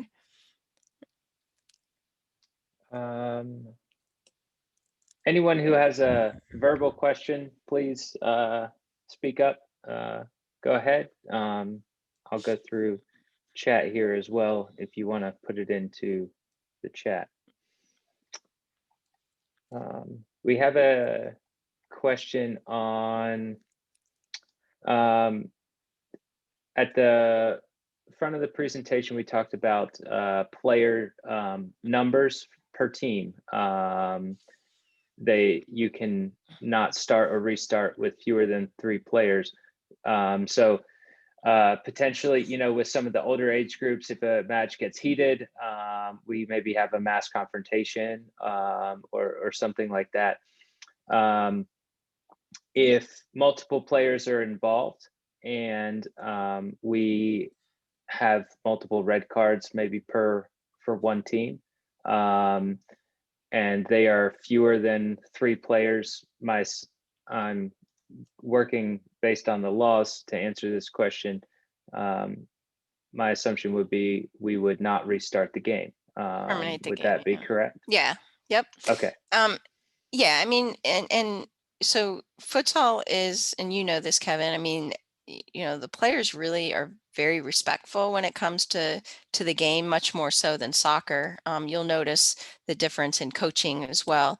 They tend to respect the referees a lot more than in soccer. So I've never seen a mass confrontation at the youth level, but yes, of course. I mean, we would have to terminate the game if it's you know, less than 3 players. That's the technical Okay. answer. So the looking through the team list here, and I'll circle this back to kind of the presentation and your thoughts on practicality of refereeing here. Some of these teams, although listed as futsal, are certainly not futsal teams. Oftentimes with that comes coaches who Right. want you to, quote, get on with it, as opposed to being a stickler for certain futsal rules that they might consider you a stickler when actually you're just enforcing the laws of the game. So how do you recommend dealing with coaches who are encouraging referees not to do certain things, or say, that's not a yellow card, when in futsal it would be a yellow card? For example, the level of fouls acceptable, things like that. Could you maybe speak to your experience with that and how it might be recommended we handle those situations?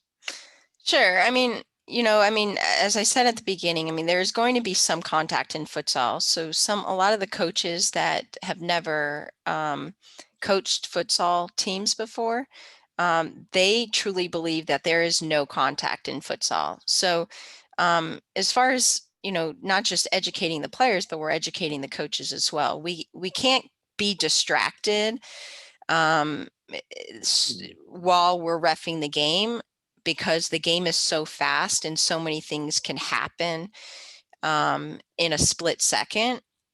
So while I'm absolutely for educating coaches, we need to do it at a time where it is, the right time to do it, and not during the game. After a game, before the game, if they have any questions, if they're not a true futsal team with coaches, hey coach, do you have any questions about the game, or about the laws of the game? we're here to educate not just the players, but the coaches as well. So, I'll be around, I'll be walking around. If anybody wants to direct, them to me, I'll be more than happy to provide, any feedback. But as far as, fouls and that sort of thing, you need to go with what and be consistent. And that's what coaches want, right? I mean, you can be consistently good or consistently bad. They just want consistency. So Right. Certainly agreed there. And I think that for many of the referees here, we worked this event 2 years ago, but that's the last time we did futsal. And for many of us, the first time we've ever done futsal. So in that case, the referees, we've had this presentation. Many of them have gone through the online webinars for registration and all of that.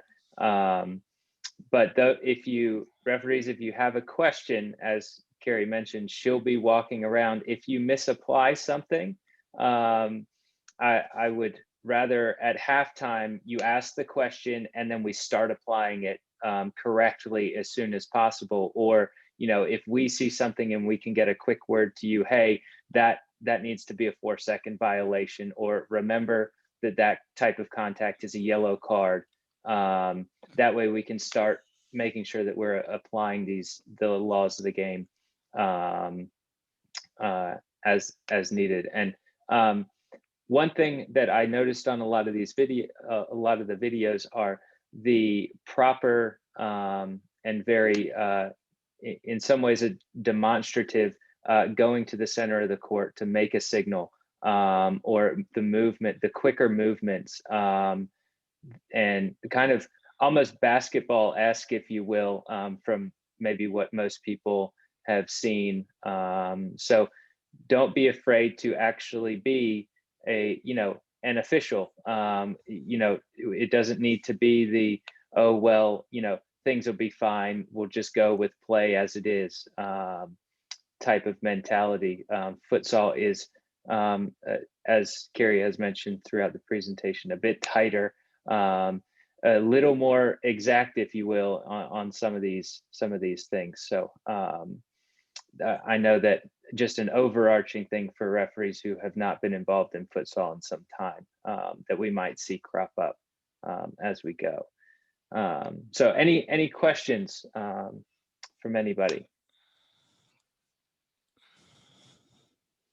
Okay, so we all know futsal 1000% and ready to do the World Cup, right?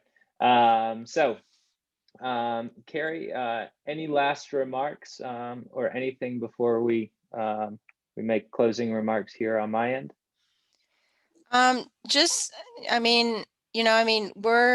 We're all here to learn, and I brought 4 of my most experienced referees to this event. I got them, scheduled 2 months ago on this, and so 4 very experienced referees will be there as well. So if you're working with one of the Virginia referees, feel free to bounce a bunch of stuff off them as well. They know all the laws just as much as I do, but they can assist, and they're great people as well.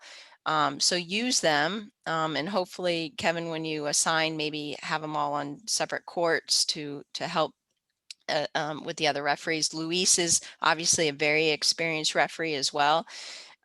So he's a good one to bounce things off of as well. So but we're all here to learn, and hopefully more events will pop up and you guys will have more opportunities to hone your skills.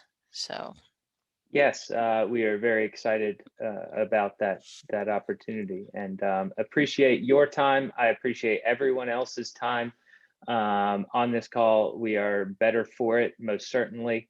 And I will get information out to you as quickly as possible as soon as I have it. I do not have a schedule still in my email box. I've just looked through and checked. So I'm going to assume that will be there first thing in the morning. So as soon and as quickly as I can get that turned around, I will look to get that to everyone, hopefully by the end of the day tomorrow. So I appreciate your time. Thank you for your attention, and I hope everyone has a great evening. And Virginia referees and Carrie, please travel safe, and look forward to seeing you soon. Thank you. All right, bye. Thank you, Thank you. guys.